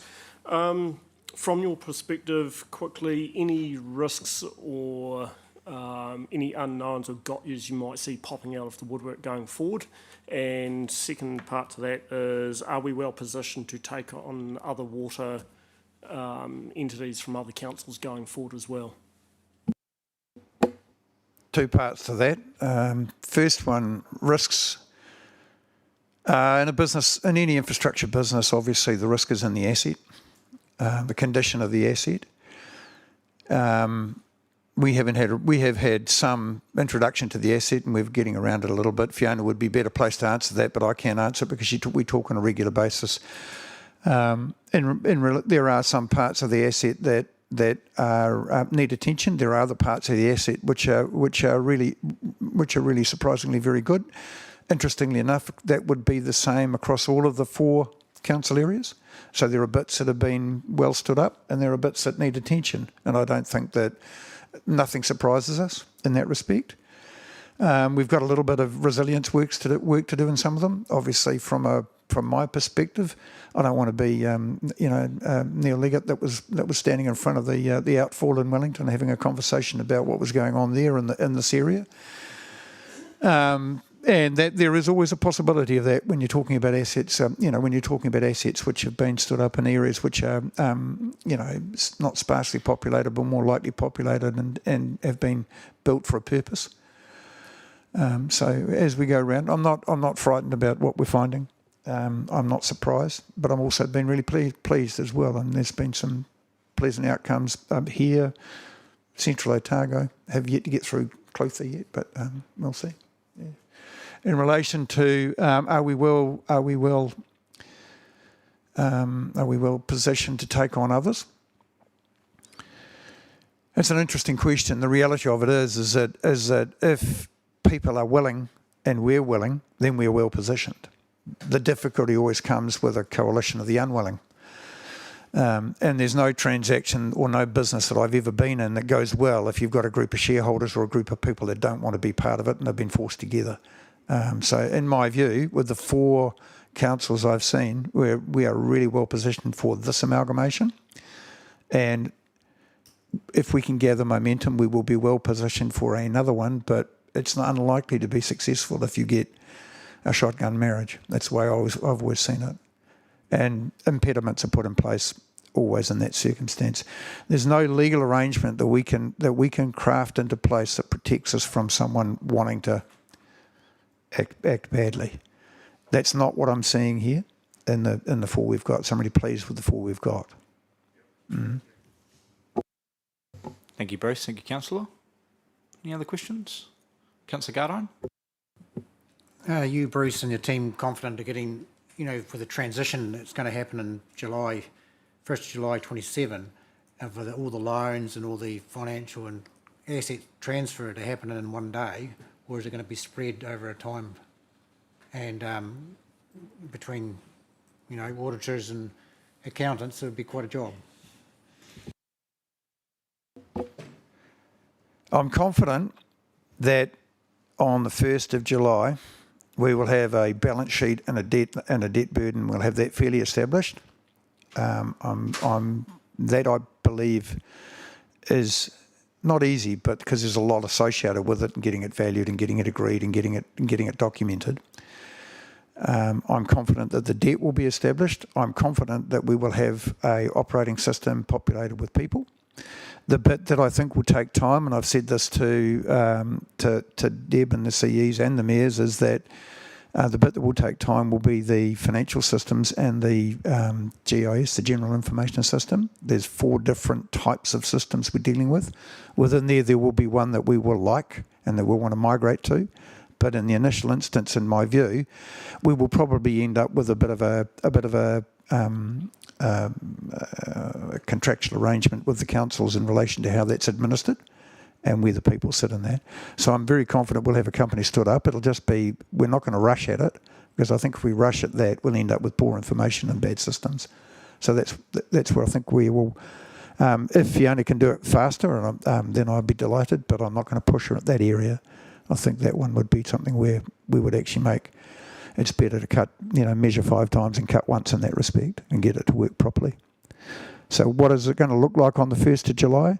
Well, we'll have the assets and the debt, but it is very possible that the charging mechanisms will look fairly similar. The information will still possibly be held on different systems as we access it and use it. That's kind of what I'm envisaging. If we can do better than that, I'd be delighted, but I'm not going to push too hard on it. Thank you for that question, Councillor. Councillor Fraser? Thank you, Worship. Listen, going off down a different line here. And the stakeholders representative group issuing a statement of expectation. Well, the board doesn't actually have to take any of that in all reality, does it?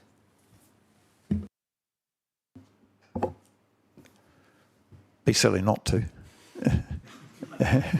I have some experience of a and I can't name it, but I'm going to have some experience of a water company that's been stood up where they haven't, and now they're having a conversation about what the composition of the board looks like. Because remember, the board is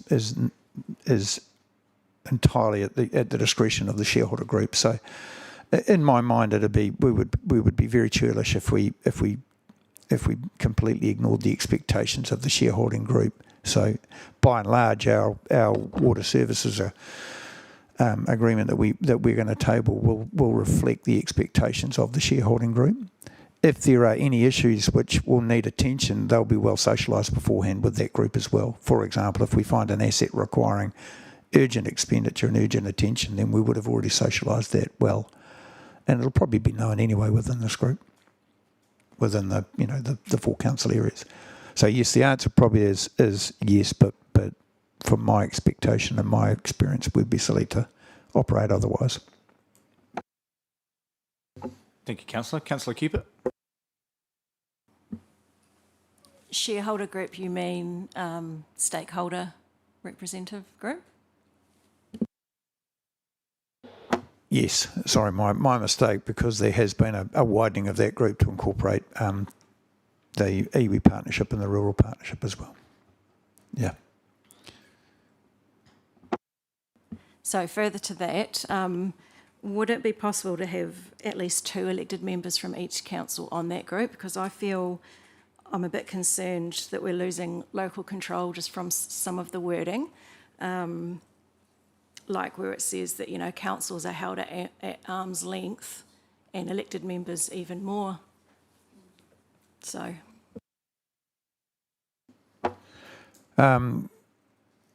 Stepping into probably something that is beyond my governance sphere, which is that because my responsibility is to the company, but as I understand it in the initial instance, there will be 2 members from each council on the stakeholder group, representation group, correct? And then 2 from iwi and 1 from the rural services. How you get them there is a matter for each council to determine. But there is space within the documentation that we've got at the moment, because there's only 4 combining councils for 2 each in that. I can probably answer that one. So I raised a similar comment when we met and discussed the arrangement between the mayors and the alternates as well. So there was a conversation, and correct me if I'm wrong here, Nicola, but there was a conversation about it just being council appointees. So council will still appoint the 2 members, but there was a comment made from us about them only being elected members. There was pushback from the other shareholders because they might want to have an elected member and then also, for instance, the independent chair of audit and risk, or their assets and infrastructure chair if they're independent. So they didn't want to restrict it purely to an elected member. They wanted to be able to pick. It has to be at least 1 elected member and then 1 alternative as well. So that was just that was the agreement that came to between the shareholders to get this forward. But we could continue to push back on that further if that's the feeling around the table. Just on that though, I mean, like, the statement made is not necessarily how you would behave. If you feel strongly as a council group that it should be 2 elected members, then it's up to you. I don't think they're going to codify each individual council as to who you put forward. That's entirely your business. Yeah. So. While I'm on council, I would always suggest that it's 2 elected members. I wouldn't want to have an independent member on there, but whether other councils want to do that, I guess that's their prerogative. It doesn't change the amount of votes around the table. Councillor Gardine?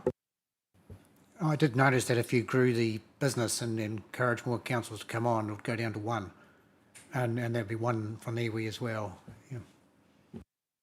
Yes, that is correct. So it was a maximum of 4, because when we were discussing this, we weren't sure whether Timmer and Mackenzie were looking at joining as well. And if you have, 6 councils with 2 members each, and then 2 iwi, you're talking about a board of 15 people already. So it's just reducing those numbers down. So yes, if it grows, it'll then drop to just 1, and then alternative will come along when the other person's not available. Doesn't change the votes though. Still 1-to-1 shareholding. Any other questions? Appear to be none. Councillor Fraser? Ben, can you just clarify, because it was discussed earlier, this is one hell of a document for a layperson to sit down and read. Some who've got legal ideas, but this has been quite peer reviewed, has it not? Yes, peer reviewed by us, but has it been legally peer reviewed as well, Nicola? No, so the genesis of the document is the template provided by the DIA and the DIA's lawyers, Russell McVeigh. So they put together the original cut of the document. In terms of legal review since then, that's been solely undertaken by Wynne Williams. We are acting ostensibly for Southern Waters Limited, but in the meantime, sort of Central Otago District Council is our client. The decision was taken quite early on to retain one law firm essentially across all the councils because your interests are broadly aligned up to a certain point. And there was a note that at some point which just explained that if there are points where councils perhaps feel their interests, you want some extra advice or your interests aren't completely aligned, then it would be appropriate to seek independent advice on those points. To date, I don't think any other external advice other than from the DIA and its lawyers has been obtained.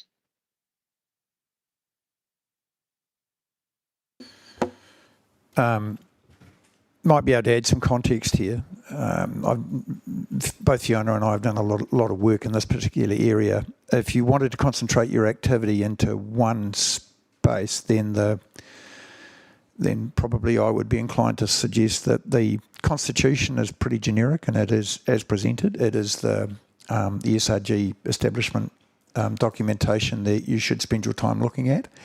That is certainly the area, because it does, in the event that there is a collision between the two documents, then there's the stakeholder, the SRG shareholders agreement then dominates. That is the area that Fiona and I have spent our time, because that is the relationship document between the company and you guys. And in my experience, it is shaped to look pretty much like a statement of expectations and a group that would exist within most council-controlled entities and council-owned businesses. So, for example, those councils that have a heavy disposition to infrastructural services and are still owned, like Christchurch City Council, through their holding companies, this is kind of the documentation that I would expect.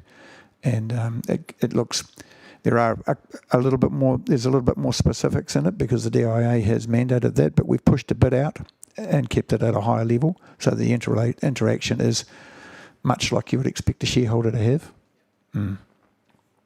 But so that there has been transactional tension, but not legal tension. Thank you, Bruce. Any other questions around these? There appear to be none. Just before we get into the recommendations, which I might just bundle up a little bit really quickly.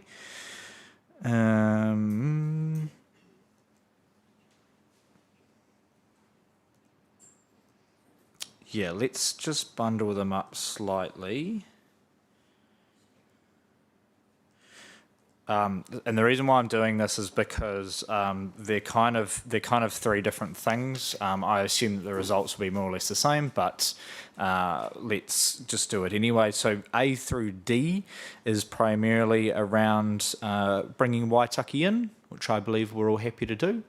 So I'll look for a mover for recommendations A through D. Councillor Stringer, seconded by Councillor Fraser.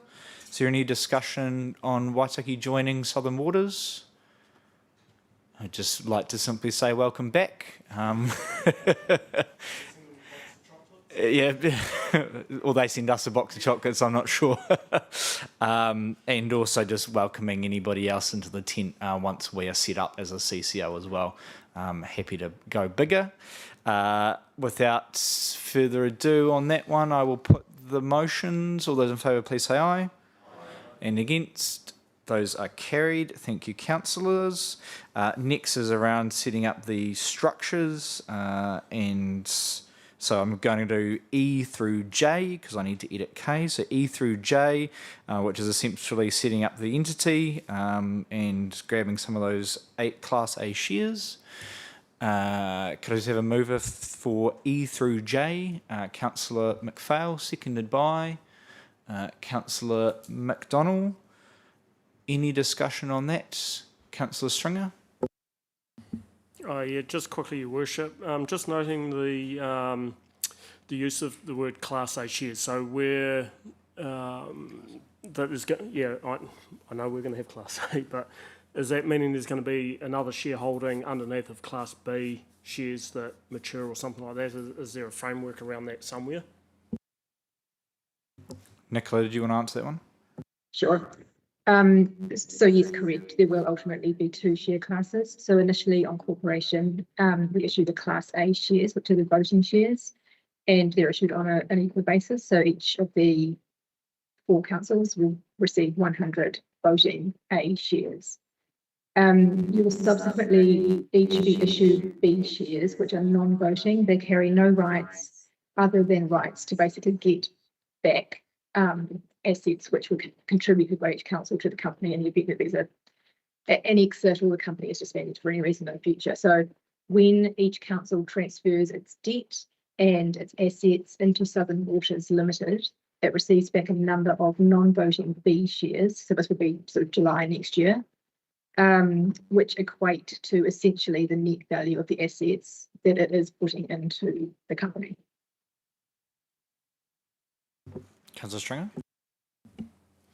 Thanks for that, Nicola. Then are there any securities in place to stop the council selling those shares off to public to fund debt or do other fancy things? Yes. Yes, there are restrictions obviously in the shareholders agreement itself, but also in the statute. So only a local council can own shares in a water organisation, and you can't transfer those shares.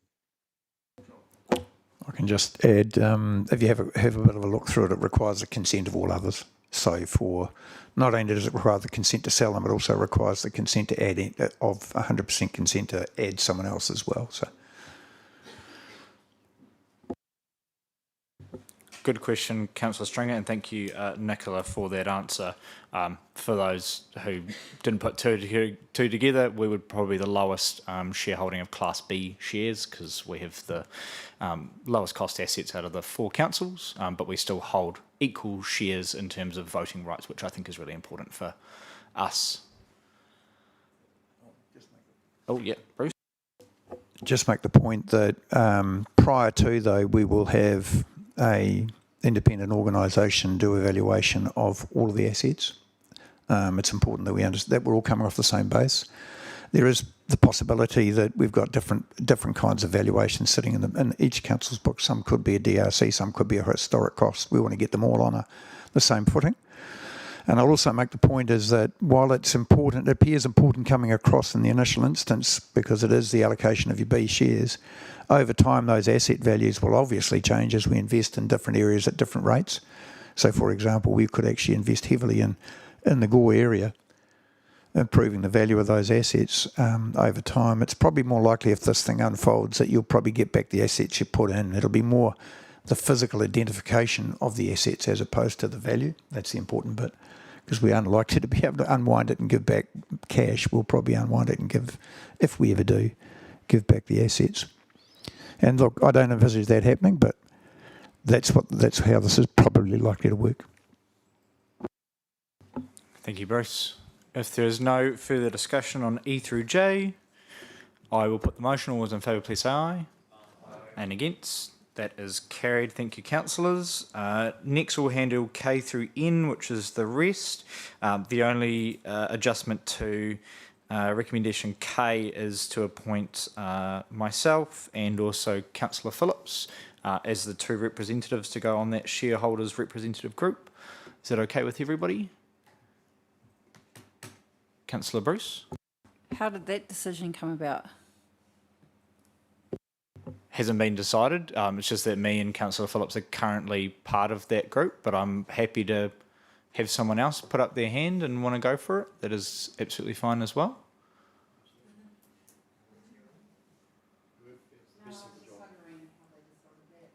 Oh, it was literally, we're deciding it now.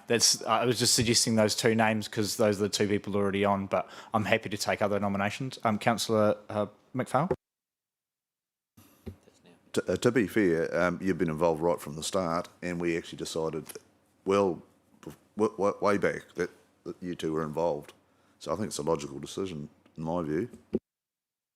Thank you, Councillor. I'm required to be on there, whether I like it or not, as I'm just reading now.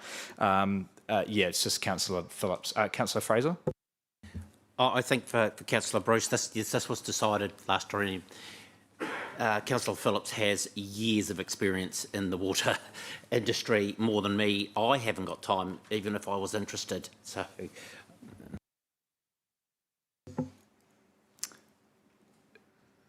Are you throwing your hand in as a nomination, Councillor Bruce? No? Cool. Just double checking. Could I have a mover for K through N as they stand? Councillor Smith, seconded by Councillor Stringer. Is there no commentary? I will put those motions. All those in favour, please say aye. Aye. And against, those are carried. Thank you very much. Best of luck, Bruce. We've signed away our lives, so don't muck it up for us, please. No. Thank you very much, Nicola, for jumping on as well. Really appreciate it. Pleasure. Thank you.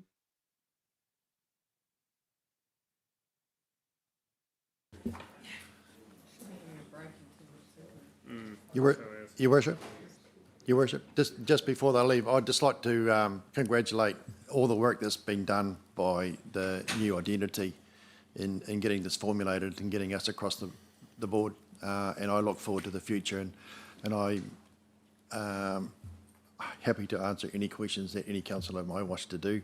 And as I said, I'm quite passionate about the water industry. I've been there for quite a number of years prior to being a councillor, so thank you. Thank you, Councillor Phillips. Thank you to both Bruce and Sonia for coming along today. I really appreciate it. And we're the first cab off the rank, so best of luck to... Thank you. So to all of the other councils watching, best of luck for their decisions as well, and hopefully we can all box on. I see there's some screaming on the table. We'll take a 5-minute break, and then we'll come back. Thank you.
Righto, let's try and get this show back on the road.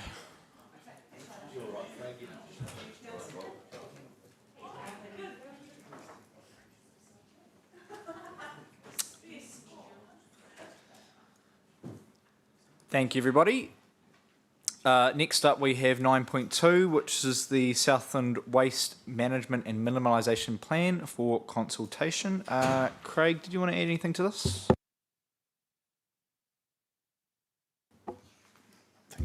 Just to highlight that there are 8 recommendations there.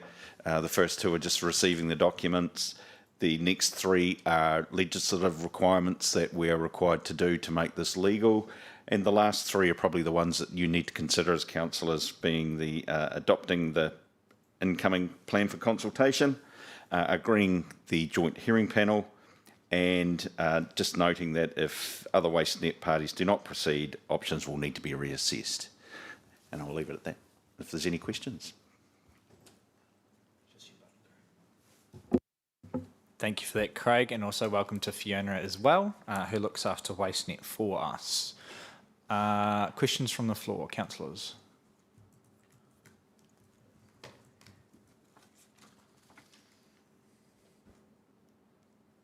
Appear to be none. We all happy? Lovely stuff. Happy to handle the recommendations together. I will look for a mover for recommendations A through H.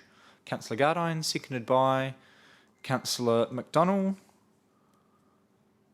If there's no debate, I will put the motion. All those in favour, please say aye. Aye.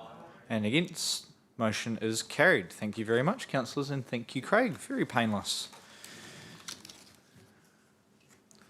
I assume that the other 2 councils will also have their discussions as quickly as that.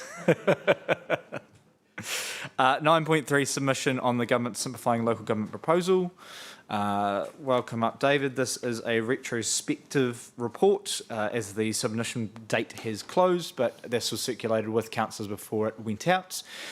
Before I hand over to David for any updates, just want to thank him. I know that we gave you this instruction 3 days before it closed and still managed to whip out a very quick and well thought out submission. So just want to say thank you to you and the team for that. Did you have anything to update? Appears to be none. We did hear from the Minister this morning that he's received, what was it, 1,200? Yeah, 1,200 submissions, with some of them saying that they'd like this simplifying local government sped up. So it was good to have ours in there saying, hey, maybe we should think this out a bit more. Is there any questions on this? I will look for a move that we receive and note the submission and endorse it as well. Councillor Smith, seconded by Councillor Coates. Is there any discussion? I will put the motion. All those in favour, please say aye. Aye. And against, that is carried. Thank you very much, councillors. On to 9.4, which is the local governance statement. Is there anything to update? Appears to be none. Thank you to Amanda and the team for reviewing this. Looks much better now. Is there any questions on this? So just for members of the public, this is done every triennium, just to refresh all of the different changes that happen between elections. It is a living document. As you'll see, there is timeframes for when reserve management plans are done and policies and things, so it does get updated over time as well. It's really just a go-to document for members of the public to see what the council does and where they're at the current point in time. Are there any adjustments in this document? Appear to be none. I will look for someone to receive and note the report and to approve the adoption of the statement. Councillor Fraser, seconded by Councillor Cupid. If there's no further commentary, I will put the motion. Councillor Phillips. Yeah, thank you, Worship. Just in discussion with the Minister this morning, was very interesting to hear him about the new dog control laws that they're trying to bring in due to the activity that's happening up north. So it'll be interesting to see what develops from there. Yeah, thank you, Councillor Phillips. It was interesting. Your microphone's not on there, Councillor Fraser. If there's no further discussion, I'll put those motions. All those in favour, please say aye. Aye. And against, motion is carried. Thank you very much. 9.5, Local Government Commission meeting with councillors. David, did you have any update for us on this? Yeah, I did circulate an email to you all this morning, hopefully, or not to all of you actually, probably just to you.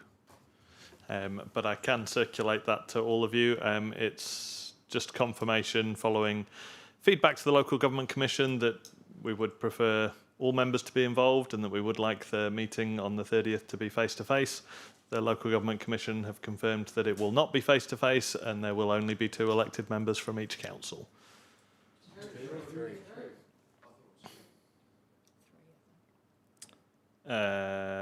Three, sorry. Thank you, David. I think there'll be some debate on this one, or maybe some commentary is probably the better word. But do we have any questions for David that might be able to answer anything? Councillor Gardine? Are they going to meet as a whole group, or are they going to meet individually with each council group, or how's the meeting set up? So the request for the workshop on the 30th is that it will be online, and that the 3 elected members are requested to join on individual screens. Whether they are planning on putting you into separate breakout rooms or whatever, I don't know. So the preference is that the 3 elected members don't come into a meeting room together and join via one screen, but that you each join from separate devices. I'm not quite sure what they've got planned, but yeah, usually on a thing like this, there might be some breakout rooms and groups and things like that. They have also said, though, in this morning's email, which I will forward on, that the Commission is keen to make time separately for dedicated engagement with all councillors on a council-by-council basis, and they will be in touch with available times for this. So that will happen eventually, but this workshop on the 30th is an online only, and they would like the 3 members to join separately. Thank you, Councillor. Councillor Cupid?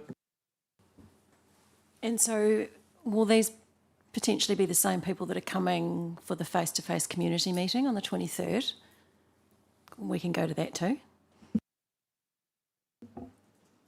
The community engagement on the 23rd, all of you are welcome to attend that, yep. But that's different from the workshop, which is with a specific consultant called Martin Jenkins.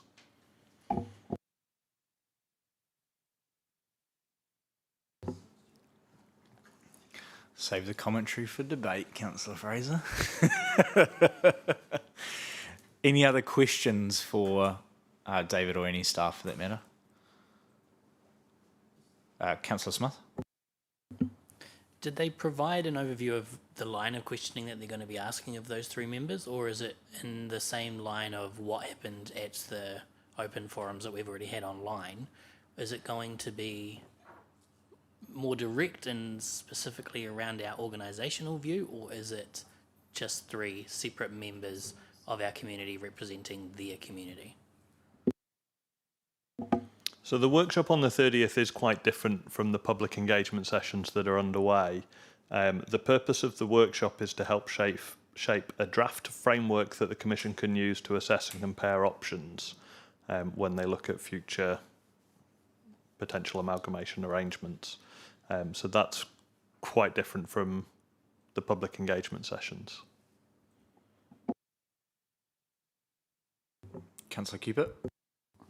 But if we were selected to attend that workshop, is it our personal views, or what we think the community wants, or are we supposed to be reflecting what the council wants?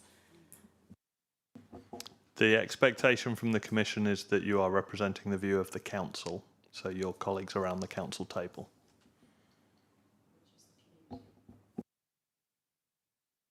Good thing that councillors always agree, hey?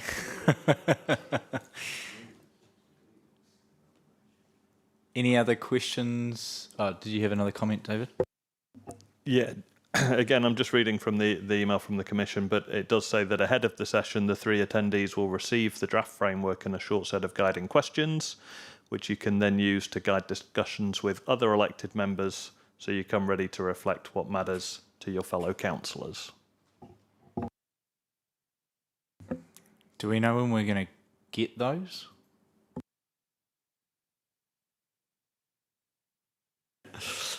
We don't, I'm afraid. It says ahead of the session.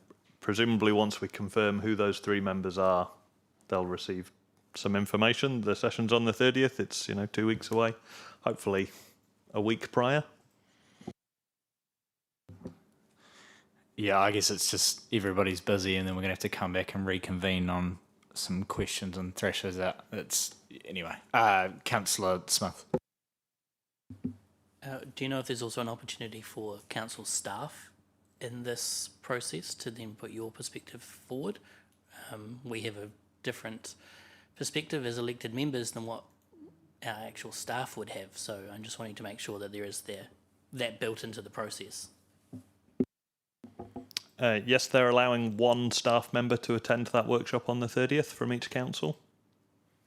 But it's unclear to me whether staff will be having any input. I believe it's a councillors, elected members workshop. Staff might just be there to watch and listen.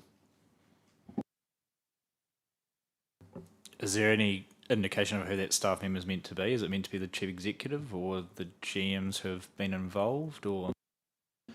It says 1 official, so yeah, it'll presumably either be Debbie or myself. Do we need to select that today, or you guys will figure that out? Yeah, okay, cool. Any further questions? Appear to be none. I will look for a move that we receive and note the Local Government Commission report and appoint 3 members. So I'm happy to step onto there. I probably don't have much of a choice. I would suggest Councillor Phillips as well, just from the regional relationships portfolio that he has, and then anybody else who's interested. I have talked to Councillor Cupid, who indicated she might be interested, but if there's anybody else who would like to put up their hand, Councillor Coates, you'd be interested as well. Cool. Does anybody have a preference? I only see Councillor Cupid mainly because she doesn't have a portfolio, so she might have a little bit more time. Is that okay? Councillor Coates? I would like to be on there just due to the fact of being Matara Ward Councillor. We've been through an amalgamation with the Borough Council combining with Gore District Council, and I've spent a lot of time speaking to the community about that. It's a fair point. I guess probably Councillor Phillips also comes with that experience as well.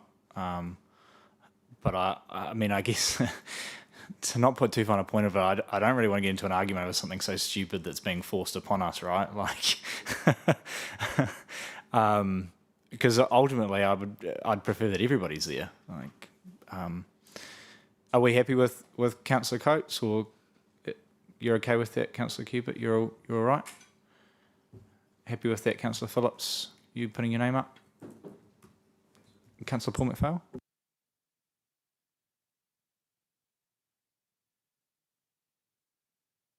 Yeah. Thank you. Through your worship. I think having 2 representatives with experience from Matara is not what we need. We need somebody else with a fresh look on things. No offence to anybody intended. I think Mel would be a good example of that. And as you said, she hasn't got any portfolio at the moment. I think it's something she'd get her teeth into if that was all right. So I recommend Mel. Okay, we've got a mover for that recommendation. A seconder. Councillor Gardine. Is there any further debate? Councillor Bruce. Neville's also got a lot on his plate, so I recommend Mel and Nikki. Sorry, when I said their recommendation had gone up, it's for myself, Neville, and for Mel, and we can make that amendment should we need to. I would be hesitant to do that purely because Councillor Phillips sits on the regional relationship, so he sits on all of the different committees and has a very in-depth knowledge about all of the different things that are happening within the region. And there's a lot of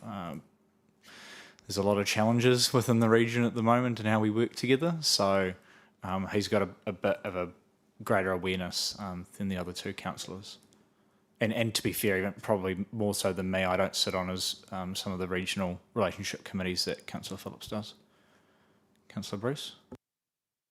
There's a lot of not working together as well, so perhaps someone who's separated from it a little bit.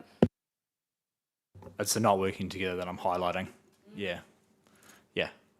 I don't think it's coming from us. No. I'm going to push forward with the recommendation on the table. You're more than welcome to vote against it if you want other members on there. If there's no further discussion, I will put the motion. So that includes myself, Neville, myself, Councillor Phillips, and Councillor Cupid as those members.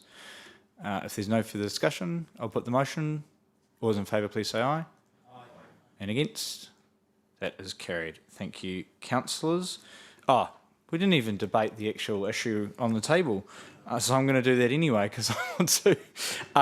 Before we move on to the next topic, I think while we've made a decision, I do think it is disappointing is probably the right words.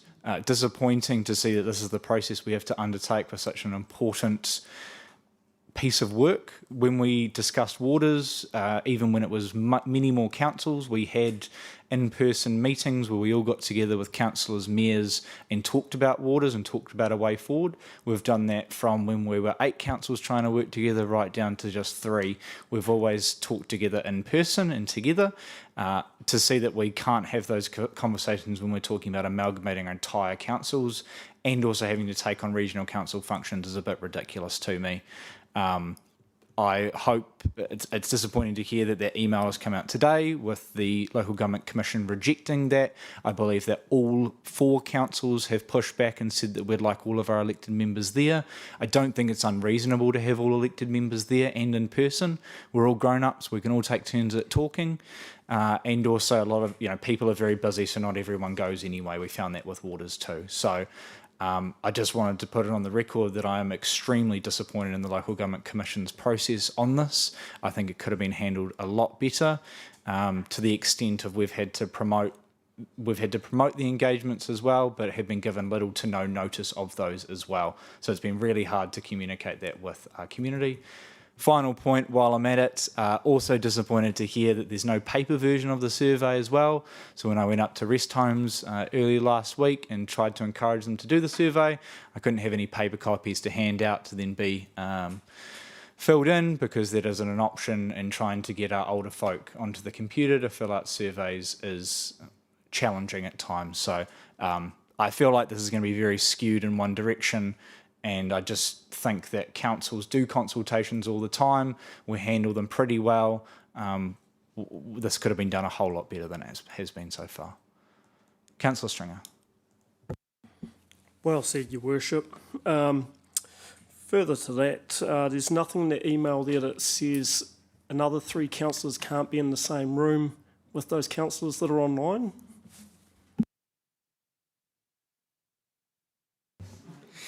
Yeah, I mean, I don't think it'll be encouraged, but it highlights the point of I still don't understand, and it wasn't very clear from the email we've received of why we're all going to be separated into 3 different rooms when we're all meant to be representing the same opinions as well. So it's a very confusing process, and I'm fearful that the community is going to get a very warped result for such an important piece of work. Councillor Phillips. Yeah, thank you, Your Worship. I've just got 3 points to make here. Don't forget about the 23rd and the 24th. Okay, so once in Gore and once in Matara for in person. I'll get together with Mel and yourself, Ben, just when you're available, and any council that wants discussion points. We're going to make time, right? We've got to make time. We've only got 2 weeks to get this right. We've got to put a point across. The other thing that I'm really disappointed is the fact is about the cost factor about advertising this. When in our first online one. They said, no, sorry, we haven't got any budget for do this. It's up to the councils. Now I'm extremely disappointed in that because we have not really had any exposure about what's happening here. And this is I know it's a situation where what can develop within our council in the next 10 years, you know, because it's a huge change for our community. If anything goes wrong here, we're really in trouble. So we've got to make sure that we're there for the right reason, make sure that we put a point across and say that, okay, if amalgamation is the point of view, it's got to be the best for whatever the community has, right? It's got to be value for money, because at the end of the day, I'm not going to be paying extra money in my rates for a big White Castle in Invercargill City. I would probably end up being like Guy Fawkes, probably. Thank you. Moving on. Just also wanted to thank the staff from actually all 4 councils who pushed back on the in-person meetings as well, not in terms of having them, but actually having more of them and at better times, as we've all experienced them. Some of us who have been around a while. The community is very vocal when we do consultation times that aren't suitable to people's real working lives. Doing them, you know, in the middle of the day or right when you finish work is really tough. We've had to move our consultation evenings to 6:30 at night, 7:30 at night to make sure that people can attend, and that hasn't received a very good reception from the LGC either. So, just wanted to make that clear that we have tried, but this process isn't ours. We're just trying to do the best with the cards that we've been dealt. Councillor Gardine. The meeting's on the 23rd. Is that from 5:30 to 7? Is it an individual basis, or is it how are they going to fit enough people in there? That's at the James Cummings, so that's as many as people want to turn up. You're all welcome to come in and listen and give your views. Councillor Smith. Thank you, Your Worship. The point I was making around questions around staff involvement before is that I have some concerns that this process is being led from a position of becoming an election issue that is debated by elected members, and something that could easily be played on for that result, when at the base of this is a community, well, multiple communities that will feel the impacts for a long time. I think our staff are the one consistent approach that we have across all councils, and I'm concerned that they aren't being listened to as strongly as what elected members' opinions are. So I would also like to try and make sure we are advocating for more staff involvement from the ones that are making the decisions on a daily basis, not just from a political perspective. Thank you, Councillor. I think that's a good point. Councillor Cubitt, did you have something to add? Yeah, I think it's more a community conversation. But my question was, have we got some advertising, marketing plan? Because we haven't really promoted these meetings or the survey at all that I've seen. Yeah, we were kind of caught on the back foot, and I looked to Graham if there's anything he'd like to add here. But the Facebook stuff, we primarily tried to react to. I think Southern put some stuff out in Invercargill, so we were trying to catch up with that. We didn't get a lot of lead time to actually prepare and do a bit of a comms plan. And we've just done a joint media release as well from the 3 mayors and chair as well, just kind of doing a little bit of get out there and get involved as well. We weren't given a big lead time to try and develop a comms plan. We're just kind of trying to do its and bits to make sure that people actually get to have their say, because that is the most important bit. Otherwise, I mean, to Councillor Smith's point, you can have a whole bunch of elected members sitting around debating the community's future without any community input, which is, in my opinion, the worst case scenario. Councillor Fraser? Thank you, Worship. Thank you, Mel, because that was my point. Right from the very beginning, there's been very little comms about this whole thing. And everywhere I go out in the community now, they ask me what's happening with this. And I can't really give them an answer because, and to be perfectly honest, a bit confused myself. And I think Councillor Smith brought up a very good point. It wasn't an election issue, but it was a specific election issue for the local body elections that this started around. we are driving our community apart at the moment because it's now protect and round up your wagons and no one else can get in. So it looks like we're dysfunctional. And I think as a group, we've got to be open and say that we are there to listen to everything that's been said, and whatever the Commission says, we will work within those boundaries. The worst thing we can do is get very negative about this and go, it's not going to happen. They're not taking away my stuff, and they're not going to build a white elephant in Invercargill. We've got to be very open to what is being said. This process has started. We're in the middle of it, and yes, we do have to look after our community. That is what we're around here for. But we've got to show a positive, not a positive, but an open stance as to what is happening out there. Thank you, Councillor. Debbie, do you have something you would add? I just wanted to add on the comms side of things that the Local Government Commission have made it very clear that they are leading this project and that as councils we have to be neutral. So there's a limited amount that we can do around comms. We have to take their lead. Councillor Bruce? I just agree with Andy. The three people that are going to be doing this need to have an open mind, completely open mind. Southland are going ahead and building their own building in Invercargill at the moment anyway, so it's not really got anything to do with anything. Completely have to be open-minded to make the right decision for the community. Thank you, Councillor. That's a very good point, and I'd just like to echo what Councillor Phillips was saying before. We will, as soon as we've got those questions in that framework, we'll try and pull everyone together and come up with a bit of a position for the council, but also with the community's views in mind as well. Councillor McDonald? Yeah, I've had the two extremes, the people who don't want to move and the people who want to get out of here like tomorrow. So I'm stuck there going, okay, how do I go? And there's only a few people, like I'm talking, this many people have rung up or commented to me about this thing. I've got more hassle with the district plan about a few things than this issue actually. Thank you, Councillor. We'll go Councillor Coates and then Councillor McPhail, and then we'll try and move along. I think it'll be quite interesting to find out from the Local Government Commission around the possibility of not amalgamating south, but actually amalgamating north with the likes of our CCO partners and stuff. So I think that's a really important conversation that we need to be having as well. Agree, and I think we've heard that pretty clearly from the community too, as I know lots of people who commute out Belclutha and Dunedin Way rather than heading south. Councillor McPhail? Thank you, through the chair. Look, I don't want to be negative about it, but at the drop-in sessions I've been in, it seems like they're just ticking boxes, which is really sad because I think it could have been a lot better, not advertising, not letting the public know. It seems like they're just trying to do enough. And I'd hate to think of whether the decision's been made already, but I don't like. I hope it's not. But it doesn't feel right for me, and I'm disappointed. I think it could have been a lot better. Thank you. I think that ties everything in quite nicely.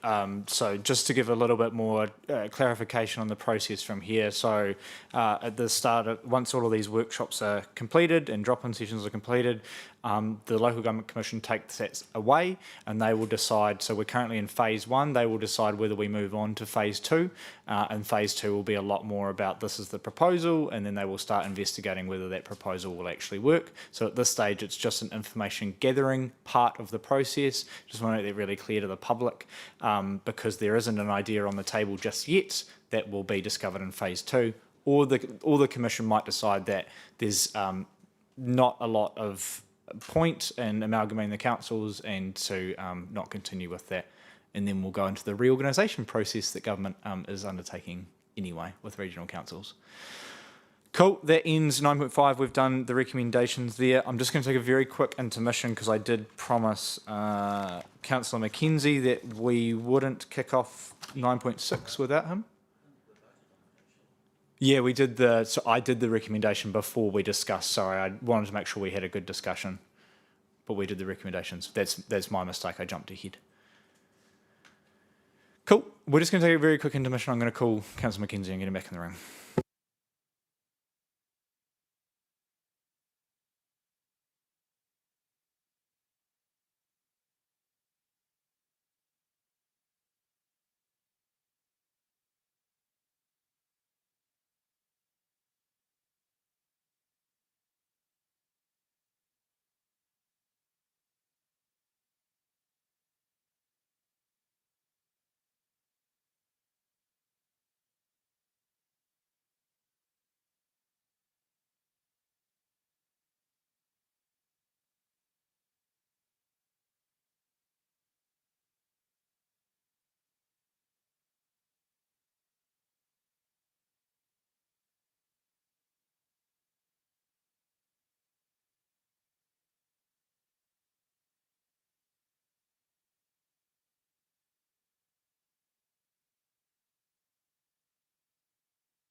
Righto, let's get back underway.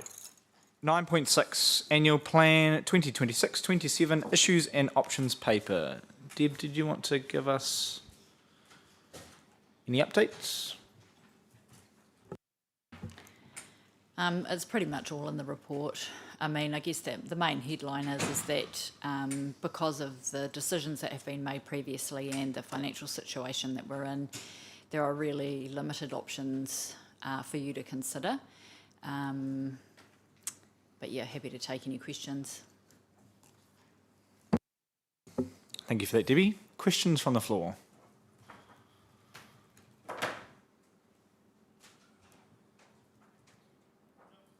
Councillor Fraser.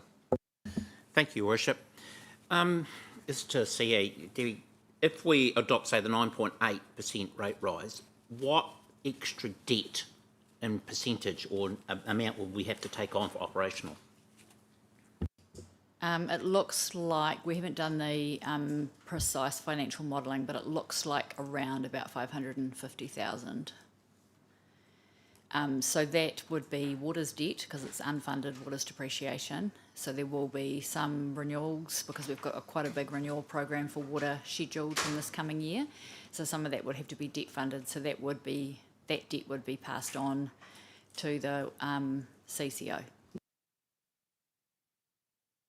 And just supplementary to that, and just that, so if we unfund depreciation in, say, in the Three Waters area, that will be passed on to the CCO and the cost will still come back to the ratepayer. Yes, that's correct. So there'll be two things that happen, that we would have to debt fund some renewals, but also because you've unfunded depreciation, the water charges are not,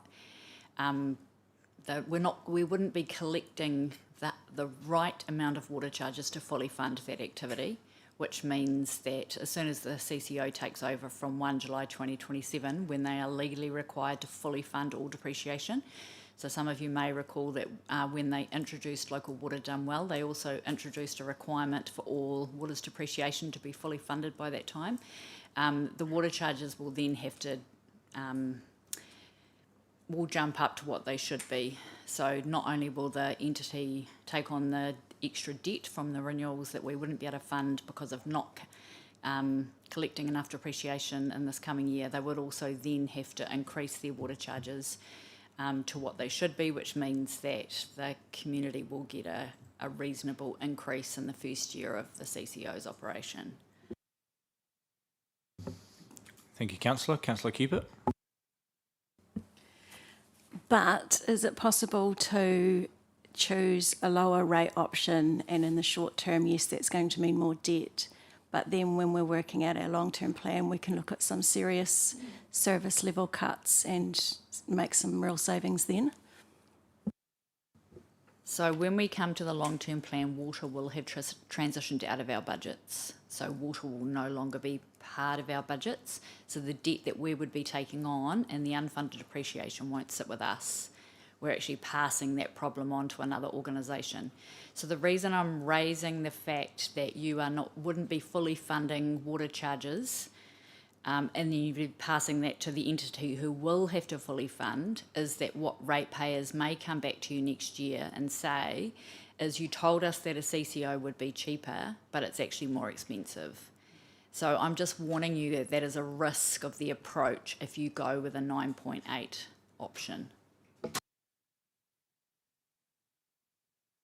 Sorry, so further to that, I understand that, but we could get the residential portion of the rates down and there would be savings there to offset the higher water, potentially. Yes, potentially you could do that. Getting savings from service level cuts, though, I'm just going to warn you ahead of time, it's not an easy thing to do, and there's often not a lot of agreement within the community about what things can be cut and what things can be given up. Like, you know, this council has tried to do that already. So you just need to modify your thinking a little bit, because it may be harder to do than what you realise. Thank you, Councillor. Councillor Coates. Thank you, through your worship.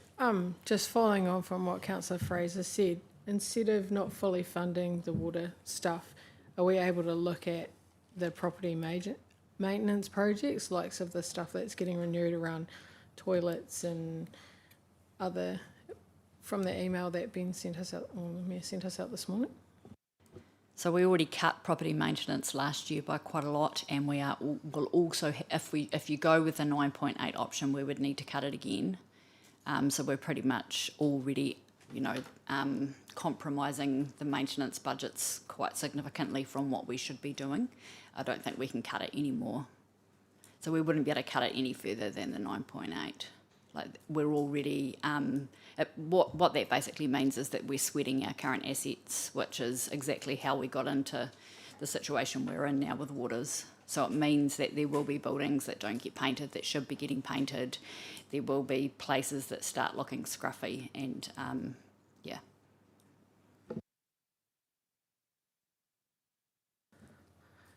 But what you're saying is it is an option to do that. I'm saying that we are already doing that. We are already doing that to the max. If you go with the 9.8, and I'm not recommending that you do, but if you do, that will involve us cutting those property maintenance budgets again. We already cut them last year, and so there will be no more money that you will be able to take from that. It's two, Councillor. I'm going to move on to the next person. Councillor Bruce. To be honest, us councillors haven't really been given a chance to look deeply into where we can make cuts. We've tried to sort of put that on the table earlier and we got told we couldn't, and now we've been faced with making a choice where we haven't had time to deeply look into things ourselves. So that's, yeah. No, it's not a question. Question still at this time. We can have debate once we've got a recommendation on the table. Councillor Stringer. Through you, Worship. So we go for 9.8. What is the damage we're doing to next year and the year following? Because obviously we're going to be affecting what we can pay down as well. Where's it going to end us next year? Are we going to have a need to recoup with a larger rate rise? So obviously the water aspect won't be sitting with us, so we won't need to recoup any of that. That will sit with the entity itself. Depending on what we do with property maintenance, we would probably be pushing sort of 1% out into that year. However, because water rates are coming out, the budget's going to look significantly different next year anyway. So it's kind of it's a really hard conversation to have without being able to forecast across the whole 10 years without taking waters out. So over the next couple of months, we're going to start doing that work around what does it look like with waters out, and you'll have a much better idea. So the 10-year plan is going to be significantly different this time around, and you will get a chance to reforecast a whole lot of stuff, and potentially if you want to look at service levels too, it's going to be it'll be a whole different ballgame. So, yeah, I'm not sure if I've answered your question, but really difficult to answer that at this point. Councillor Bruce, question? To Debbie and staff, I guess, my question is, do you know that residents can't afford 12.2, or some residents? In every council I have worked in, there have always been some residents who can't afford rates. So that is something that I'm always aware of. Thank you, Councillor. I saw some hands over here. Councillor Gardine. Yeah, the long-term plan will kick in for the 27-28 year. Is that right? So this annual plan coming, we haven't got much influence over, but the next one we have with the long-term plan. Thank you, Councillor. Councillor Smith. Putting your economist hat on, with all of the world events that are happening right now, have you got any indication for us around how these numbers might change between now and the new financial year? I'm just aware of some of those cost pressures already starting to be felt across our communities, plus this industry specifically. Is there any sentiment that's been passed down from other areas? Having watched some of the Nicola Willis media briefing yesterday, and she didn't really have much of a clue about what the future holds. I mean, like, it's a crystal ball, right? Like, how long is this war going to go on? Who has fuel supplies? That can potentially be released? Like, I don't know the answers to any of those things. Obviously, if the situation remains volatile worldwide, that is definitely going to have an impact because fuel costs thread throughout our whole business. We are already starting to talk about what are some things that we can do to mitigate internally, looking at our fleet, potentially moving to more electric. It's something we're looking at anyway, but it's just something that will probably fast track in the current environment. See, I'm not an economist, but also I think even the economists would say, I don't know at this point in time, but we are talking about it as a senior leadership team, and we are looking at what we can do to mitigate against some of that risk. Thank you, Councillor. Councillor Fraser.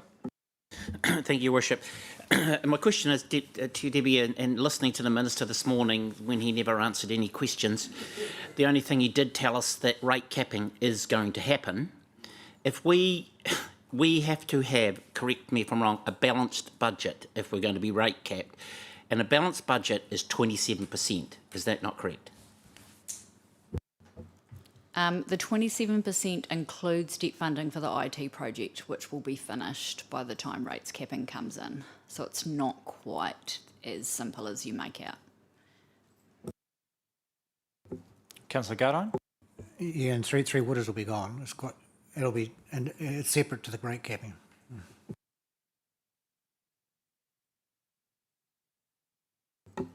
Councillor Smith? When we talk about transferring debt across to the water entity, are other councils doing the same thing? I guess what I'm concerned about is not just our position of moving that to it, but are other councils also debt loading an entity that we don't want to fail? I do know that the waters entity will want to know that we are doing this, which is why I haven't recommended this as an option, because I don't think it's a fair position to put them in. Looking across the other councils within our CCO, I don't see any of them doing, well, they're not proposing to do this. So contrary to that, and they may have caught up, but I believe that Clutha, when we were looking at going into Three Waters, underfunded it by 50% in the same year that we underdid it by 30%, and we're still catching up from that. So yes, there will be. The caveat to that is that there's no price harmony. So whatever we unfund, it's only relevant to our ratepayers. If other councils underfund depreciation, that'll be relevant to their ratepayers. So we're not going to have to cover that for other areas. Councillor Bruce? I'm just trying to understand why that, if we say chose the lower one, why would that difference have to go on water? Why are you picking on water specifically? Why can't it be spread?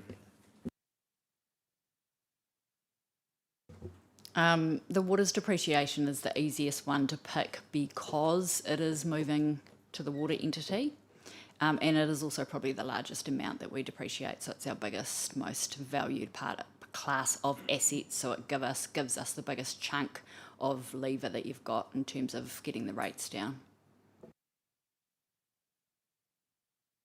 The other big one would be roads, but we don't fully fund our roads, so there isn't. Rates fund roads. Yeah, but only a portion of it, yeah.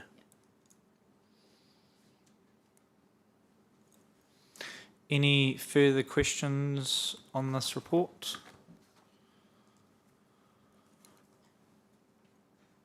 If there are no more questions, I will look for a motion. Councillor Cupid. I would like to move that we amend the recommendation and we vote on option 2 of the report, which is 9.8%. No need to amend it, but we can put that on the table. So A through B with option 2 instead of option 3, moved by Councillor Cupid, seconded by Councillor Bruce. That is on the table, open for debate. Yeah, it's. I'll lead off with commentary. It's really interesting, right? Because I think when we were first having discussions around the annual plan, there wasn't a war overseas, so we were kind of looking at how much we could save, and as Councillor Cupid's already pointed out, how much can we save this year with the anticipation we'll be able to save more next year in the long-term plan if we have another look at service levels or different sources of revenue. I guess I'm hesitant to go for a 9.8 because I also think the 12.2 is an undershoot for the next 12 months, simply because with fuel prices increasing, with inflation about to spike, I think we're going to be in a much harder position in 12 months' time than we are right now. Dairy prices are still good. Sheep and beef at the moment is still pretty good. I don't know whether that'll be the case in 12 months' time. I'm also conscious about all of our, chemicals and things that we get out from overseas and how much they're going to raise in the next 12 months as well. So, keen to hear what everybody else has to say around the table.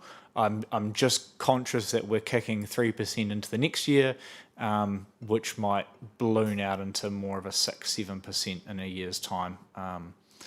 So yeah, I'm just highlighting. I've got concerns about that. Going to go Councillor Bruce and then Councillor McPhail.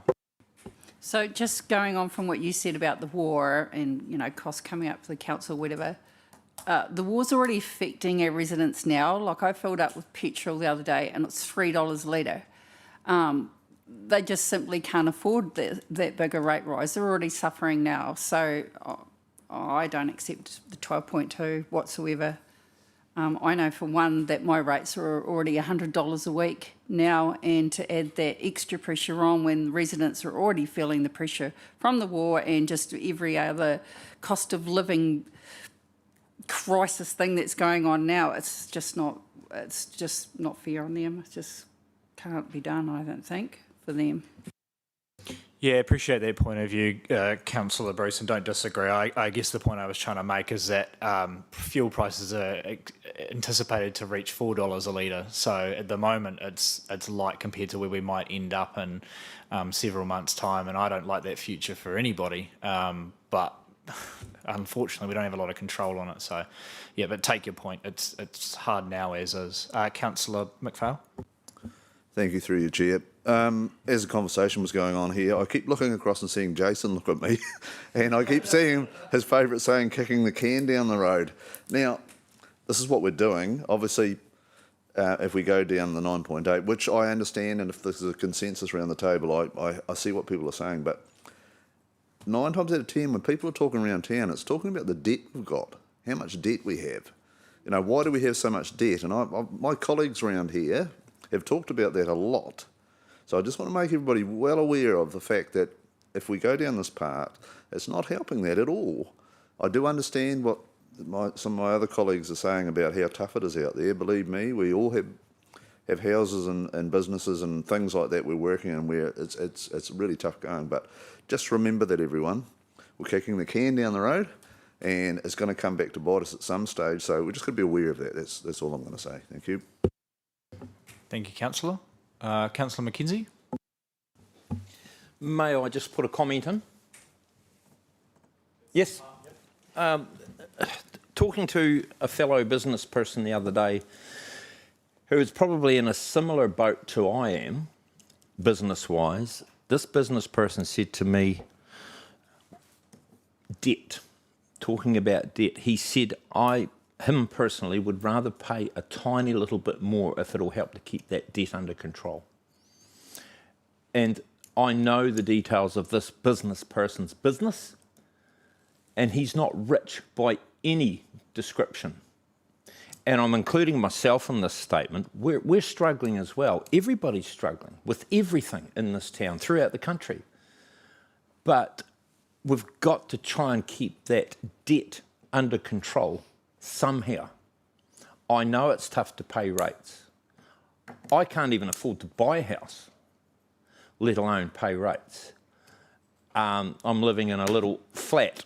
So I get the fact we all have concerns about rates, and I had massive concerns. I think the first time I spoke with Debbie, when you did your one-on-one with us, when you first started here, was my big concern was debt. And then we talked about debt funding, etc. That's how you keep the wheels turning. But we can't keep kicking the bloody can down the road forever, because the debt is just going to grow. So I'm personally in favour, I hate saying it, of the 12.2.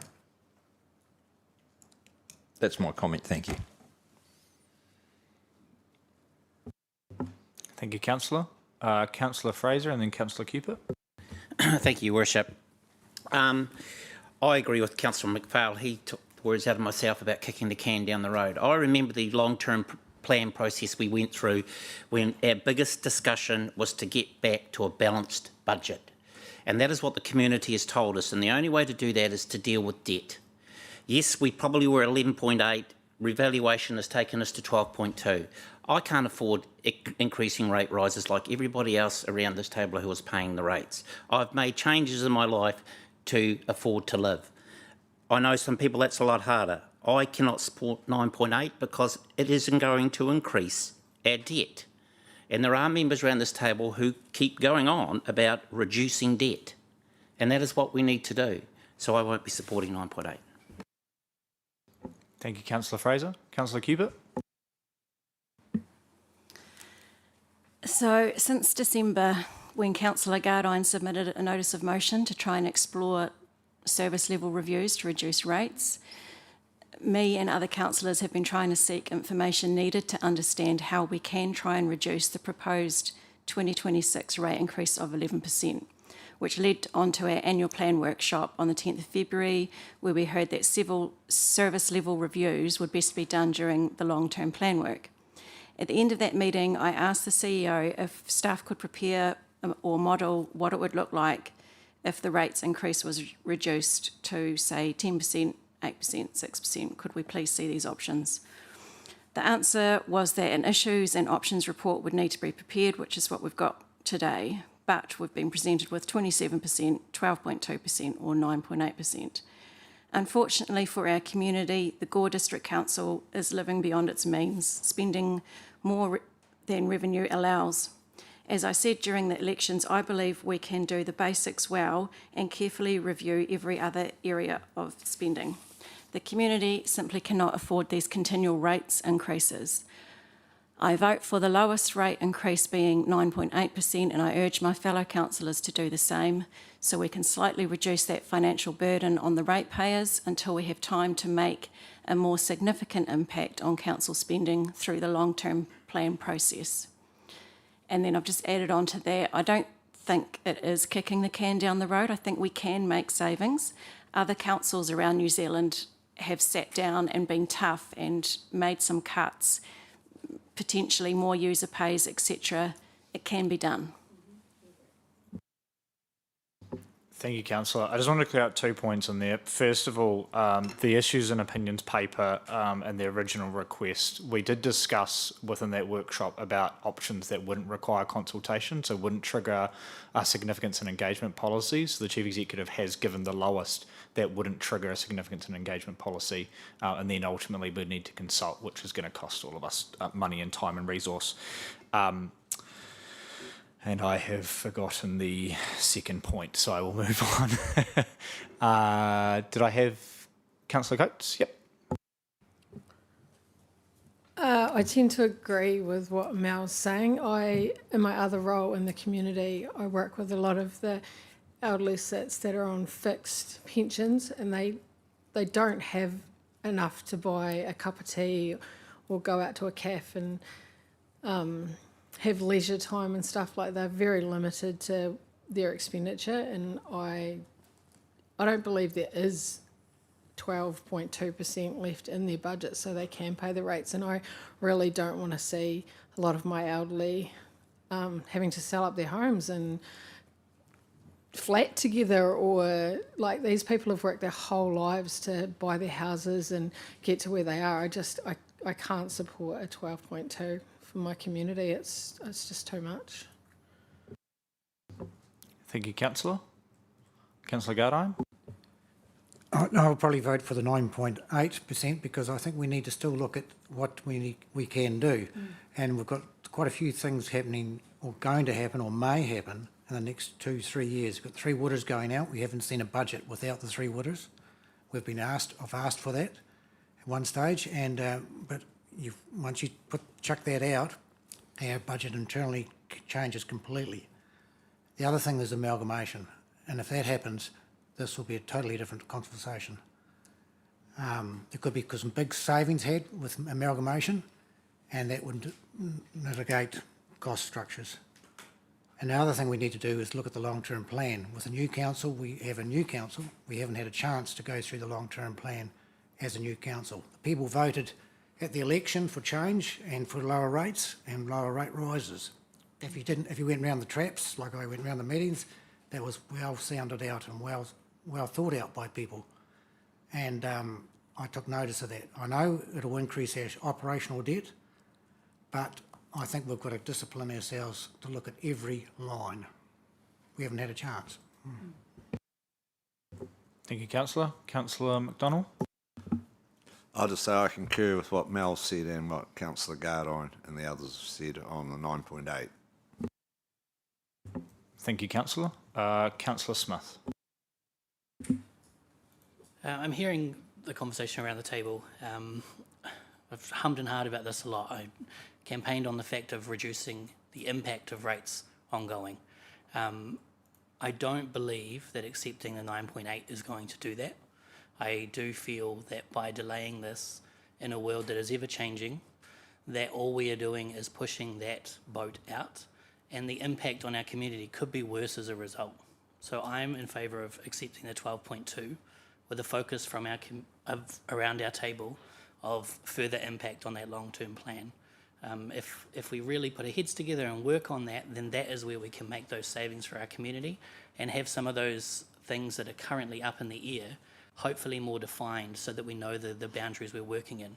My concern is not if we're going to have savings from amalgamation, it's what if we don't? What if we don't have this and then we have to pass on the extra 2.2 plus the additional costs? And I'm also quite concerned about loading up our water entity, setting a precedent across all of our councils if we start doing that. So that's my part. Thank you, Councillor Smith. Do the 2 members who haven't spoken want to speak? You don't have to. Just so I give you the opportunity. Councillor Phillips. Thank you, Your Worship. I'm just a bit concerned about the point that being that if we do go for the lower rate, it's going to add more debt onto the 3 waters, which in turn will have to come to a higher rate back into the urban ratepayer. And I think it's an obligation for me, not as I'm a rural ratepayer and I don't pay sewage or water, but I think it's an obligation that I pay for the mere fact is that I utilise the urban facilities, just like everybody else has the chance to do so, and I think it's my obligation to help support that, because if I do an 9.8, that means then that when the authority comes into action, it will be more cost on the urban area, a lot more. And I think that I've got to be prudent in thinking about what is the best for the community, because the one thing I don't want is the main street to shut up because they can't afford to pay the rates for the water rates, the 3 waters costs. And then all the urban and rural ratepayers have to visit a big city to do all their shopping. I don't want that to happen. And yes, like everyone else in the room, I pay rates as well. And 12.2 as a retiree is a lot of money. I have to rebudget my money as well to pay for those things. And I don't put the rates up lightly because I know it's going to cost me as well. But I have to think about what the future lies for the urban area of Gore District. We can't surmise what might happen in the future, but we've got to think about if this doesn't happen, like if amalgamation doesn't happen, we know for a fact that we're going to get the 3 waters combined, right? We know that's going to happen. We don't know what the future holds for anything else that the central government legislation is driving with fast tracking between now and elections in October. I just dread to think what's going to come forward. The world is really, really unstable at the moment, and everybody is suffering. And I think we've just got to think about, let's be positive. Let's make an environment that everyone can get around and be grateful that they live here. But so I will be supporting, and it'll be disappointing to a lot of ratepayers, but I will be supporting the 12.2. For the mere fact is that I believe that we have to do due diligence to what the future may lie for everybody. Thank you, councillor. There's only one councillor who hasn't spoken. You don't want to speak? Cool. Just coming back to my point, sorry, Councillor Cupid, I remembered what I was going to say. Just on your point around, and I think this is good clarification for the community as well, your point around other councillors dug in and they've found savings. What I've found when I go back and look through what they've actually done, a lot of it is deferrals. So it's a great media spin to go, yep, we've got in there and we've cut lots of stuff. But realistically, what I've seen, especially from councils that have got very low rate increases, that's all deferred into the next year and the next year. And that's a fine approach. I just didn't want to give the illusion like they've found these magic savings, because it primarily isn't the case. I'm also back to the point I was making before. I think that the 2% difference that we're talking about this year will balloon into 4, 5, 6% over the next 12 months, and we're still going to have to find it. That maintenance still has to be done. That Three Waters depreciation still has to be funded. I completely concur with Councillor Cupid. I think there's more savings that we can be found and smarter investments that we can find in the long-term plan. I just wouldn't want to give us a 4 or 5%. The opposite of a head start. Councillor Stringer, you found your words. Thank you, Worship. Yeah, I will make a comment. I think we're all debating a broken system that's no longer fit for purpose. Quite simple. Good point to wrap us up. Councillor Gardine? Whether we load the Three Waters up now or not, Three Waters is going to double in cost to every ratepayer, urban ratepayer. It's not going to be spread over someone else. They're going to pay because they use water. And whether you like it or not, it's not going to be. It shouldn't be shared because it's ring fenced. And if it stayed in council, it would have been ring fenced. And if it's going out of council, so it's in a company, and that cost will lie with the people that use those services. It's not spread. It shouldn't be spread over others, and it may have been in the past, but it shouldn't be under government rules. Thank you, Councillor.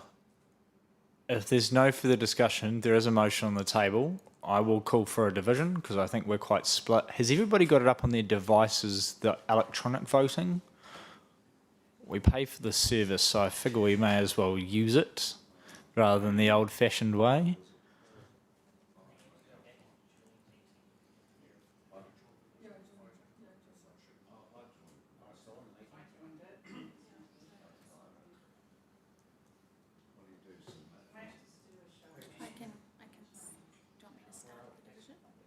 Yes, yeah. Oh, so it's not live yet. So just Yeah, but you're all logged in. yeah. So she's just going to start the division.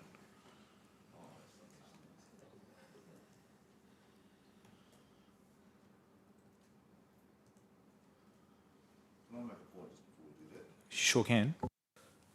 Councillor Gardine, I heard what you said about the divide of the payment of the water rates, but surely when people come into town, they use the toilets, they use the swimming pool, they use all the facilities. When they come to the movie theatre, they use the toilets there as well.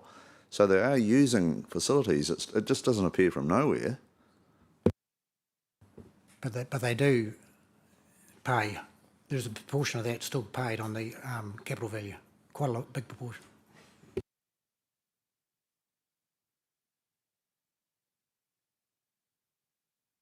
Right, so division's open, so put your votes through. It'll say whether you voted. So the 4 is for the 9.8, or otherwise it's against, and we will find another recommendation.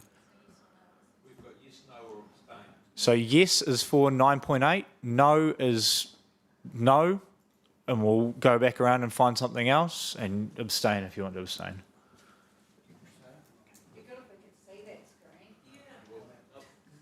It'll show once the results are in. We're just waiting for everybody to vote. Just you, John. Amanda's done mine for me. It's been clicked. Right. And process it.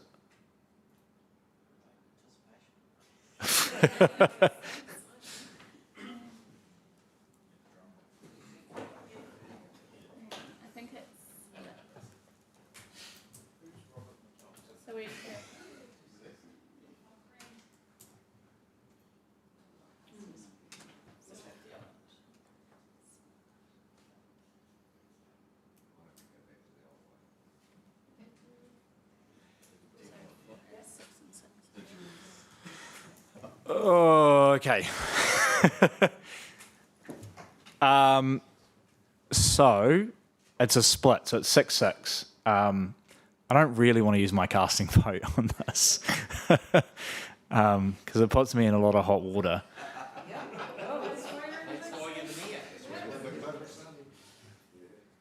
So the ethos behind the casting vote is you're meant to vote the way of the current recommendation of the current procedure, which would be the 12.2. That is a recommendation in the paper. So it would be voting against this, which is how I would use the casting vote.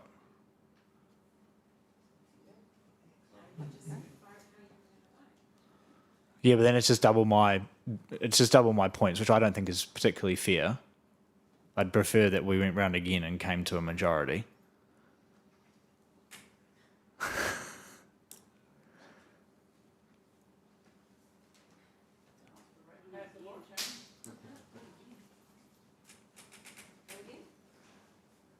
We'll go again, then I'll use my casting vote, and the motion doesn't pass. So we're now back open for debate. Councillor Bruce.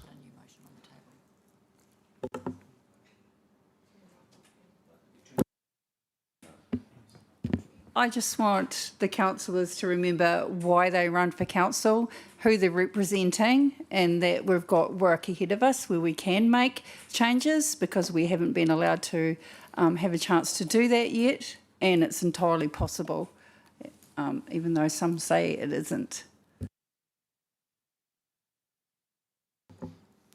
So I need a motion on the table. So could I please get a mover for something different?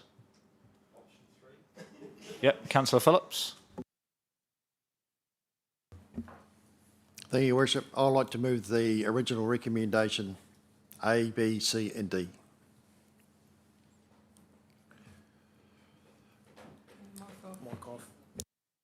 Thank you, Councillor.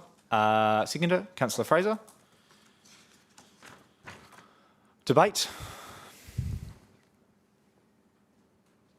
Councillor Fraser. Continuing on what I said before, and it has been clearly said there that we are in fear. Current world affairs, we have no idea what's going to happen. We have no idea what's going to happen with amalgamation. The CCO is going ahead. That's the only thing we actually really know. And then we go from there. Do I want 12.2? Good Lord, no, I don't. Do I want a single finger? Yes, but I look at the long term. And in my defence, Councillor Bruce, when we went through the long-term plan, it was a robust and long discussion about cuts and where savings could be made. Yes, there's probably more, which we will get into soon. So I don't want people to sit out there and think that we didn't. We just went, oh, that's cool, it'll be done. I don't want to add an extra 4% on next year, which this could do. If I look at the negative side of things, with the cost of living, it's interest rates, everything. Inflation will be going up if this war continues. So we've got to be prepared. Thank you, Councillor. Councillor Smith. Yeah, on the back of Councillor Bruce's comments, it is thinking about the community at the same time. It's not the short-term gains that we're necessarily looking at this 12.2. there's a financial strategy that was set in the long-term plan that our community were consulted on and provided feedback towards.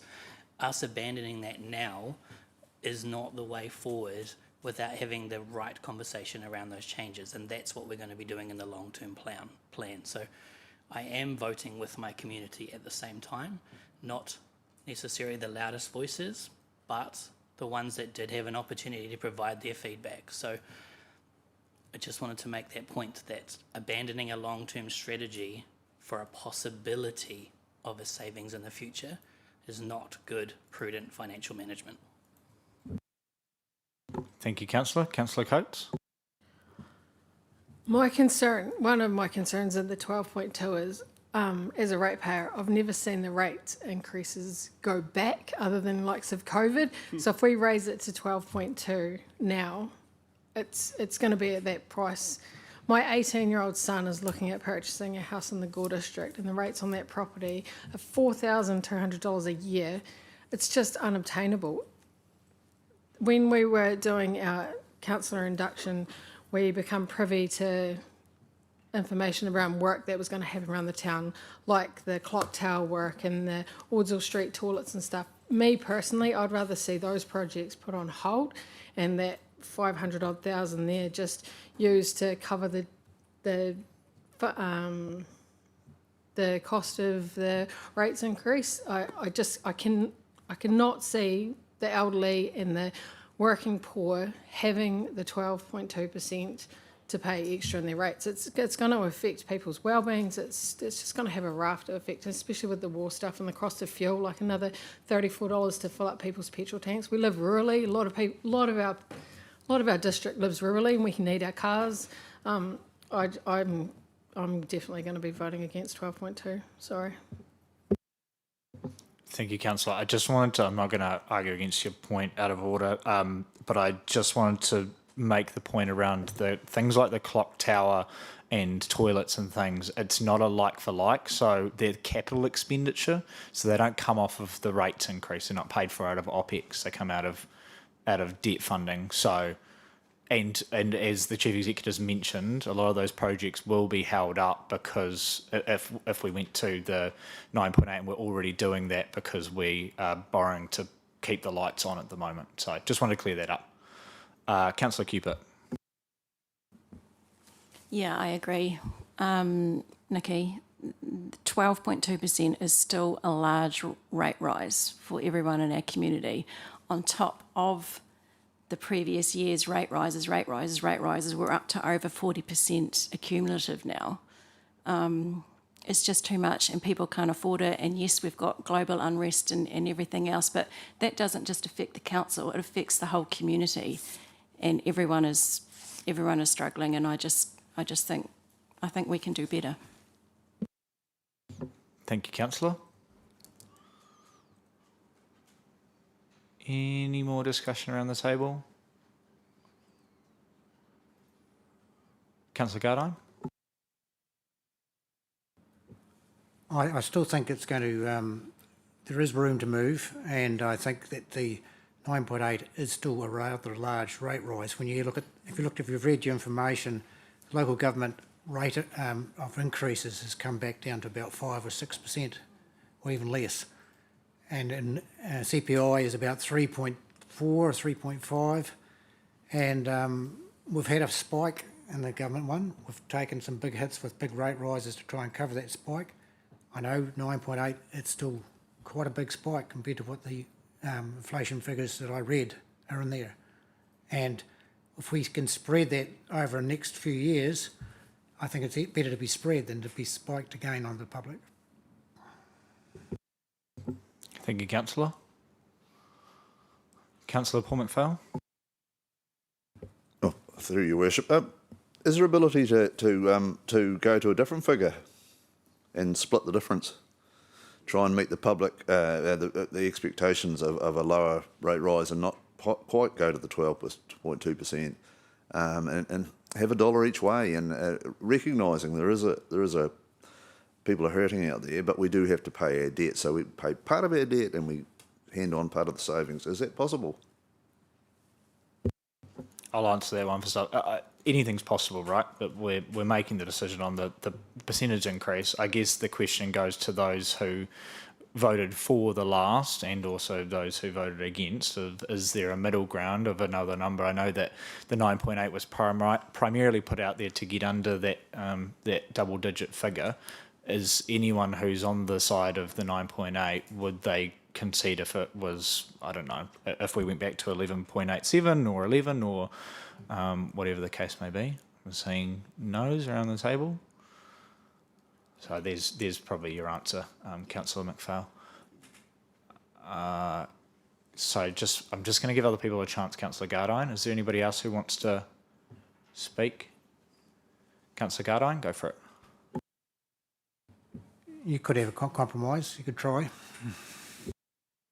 Okay, so you would change your vote if it was a different number? Did you have one that's would be more appetizing? The original number was 7%, but I could compromise because I think you could end up at 11. 11? Would people be comfortable with 11? We still do have a motion on the table. I'm just fleshing it out while we're here. Councillor Cubitt? Just thinking we also need to keep in mind that we have got potentially rates capping coming. So we're going to need to figure out how to make some savings anyway. And the government have said that, you know, councils should from now on, although that's not in legislation, we should be mindful of that and trying to reduce things where we can now. Here, Councillor, I guess my contest to that is you're going to have to find that 2% next year before rates capping comes in, and then you have no ability to rate for it. And as we've discussed at links around this table, this council, for better or for worse, because of previous decisions, relies heavily on rates. We have a much higher reliance on rates than everybody else. So the only way that we can collect that revenue, unfortunately, is through rates. So I guess I would rather be able to resource that now rather than paying a bigger increase down the road, or getting stuck where we're at a rates cap of 4% and we can't afford to keep the lights on and we've got to put the pool charges up by an ungodly amount, or any other services that's got to be user pays because we simply can't afford it anymore. Councillor McPhail? Through your wish, and sadly the debt doesn't go away no matter what we do. If we don't pay it, it doesn't disappear, much as I'd love it to, but it's a fact. Thank you, Councillor. Councillor Bruce? Tyrone talked about the consultation. Actually, quite a lot of the community didn't have their voices heard in the consultation, so that's not even relative to this conversation, really. It was the most feedback LTP this council's ever had in terms of feedback. So the community definitely made their voice heard. I mean, whether they felt like they were heard or not, I guess is relative. Is there any further commentary? We do have a motion on the table for the recommended option, which was 12.2. A division, yep. Let's go to the tablet.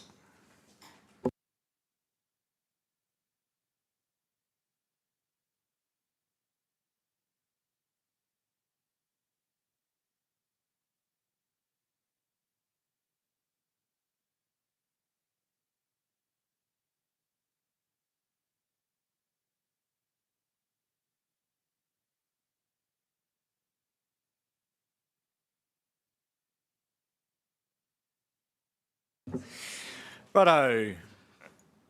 So that did not pass on a 5-7. So we're back to the drawing board. So hold on. So no amendment needed. We will need another motion on the floor because that failed as well. So Councillor Gardine? I'd like to move that we have changed the 12.2 to 11% and move that motion.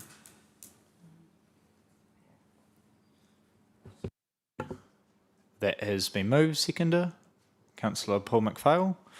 Can I just have some clarification quickly? And I know I'm putting staff on the spot, but what would a reduction of 1.2% mean? Is that just would that just be underfunding waters? Either waters or property. Waters or property? Yeah. Have to have a look, but it would likely be waters. Councillor Coates. How hard would it to be able to find out if it is waters or properties? Because I think that's going to affect a lot of councillors around the table on their voting.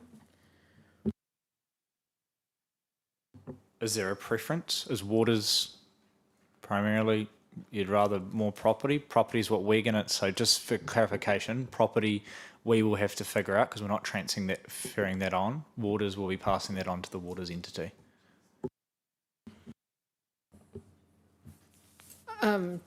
For me, passing the debt onto the water CCO isn't a good idea. I'd rather defer property maintenance and put that stuff on hold than pass that over to the CCO.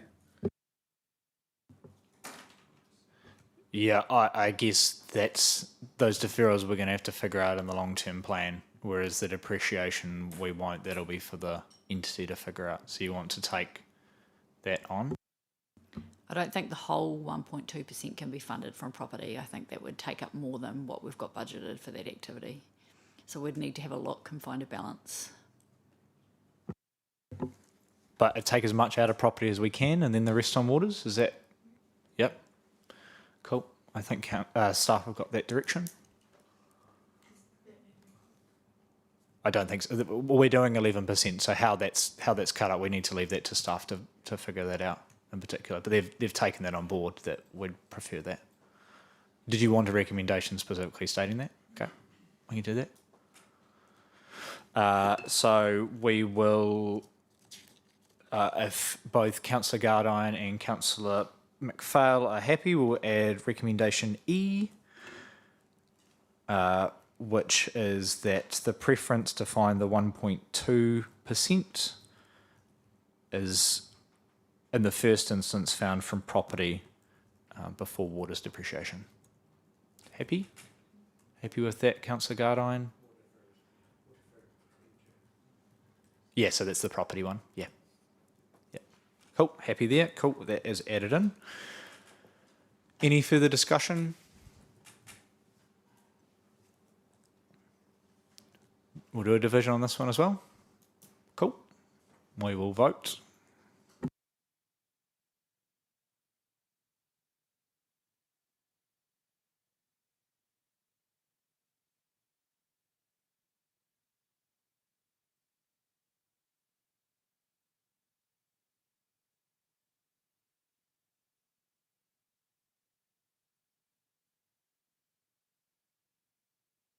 And that has passed on a 8-4.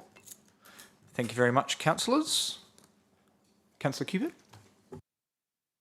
Is the votes recorded on the live stream so people can see how everyone's voted? Or recorded in the minutes? Oh.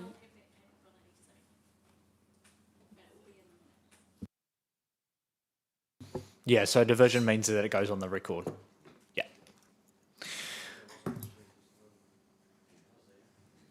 Cool. Thank you very much, councillors. I will now look for a mover that we move into committee for Matai Ridge update and the unconfirmed confidential minutes.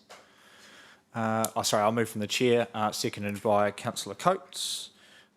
I will put the motion. All those in favour, please say aye. And against? That is carried. Thank you to the member of the public and to the media for sticking around. Muchly appreciated.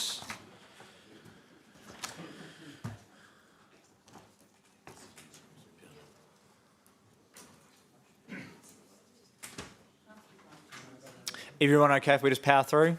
Get to the lunch break? Because the lunch break's now, but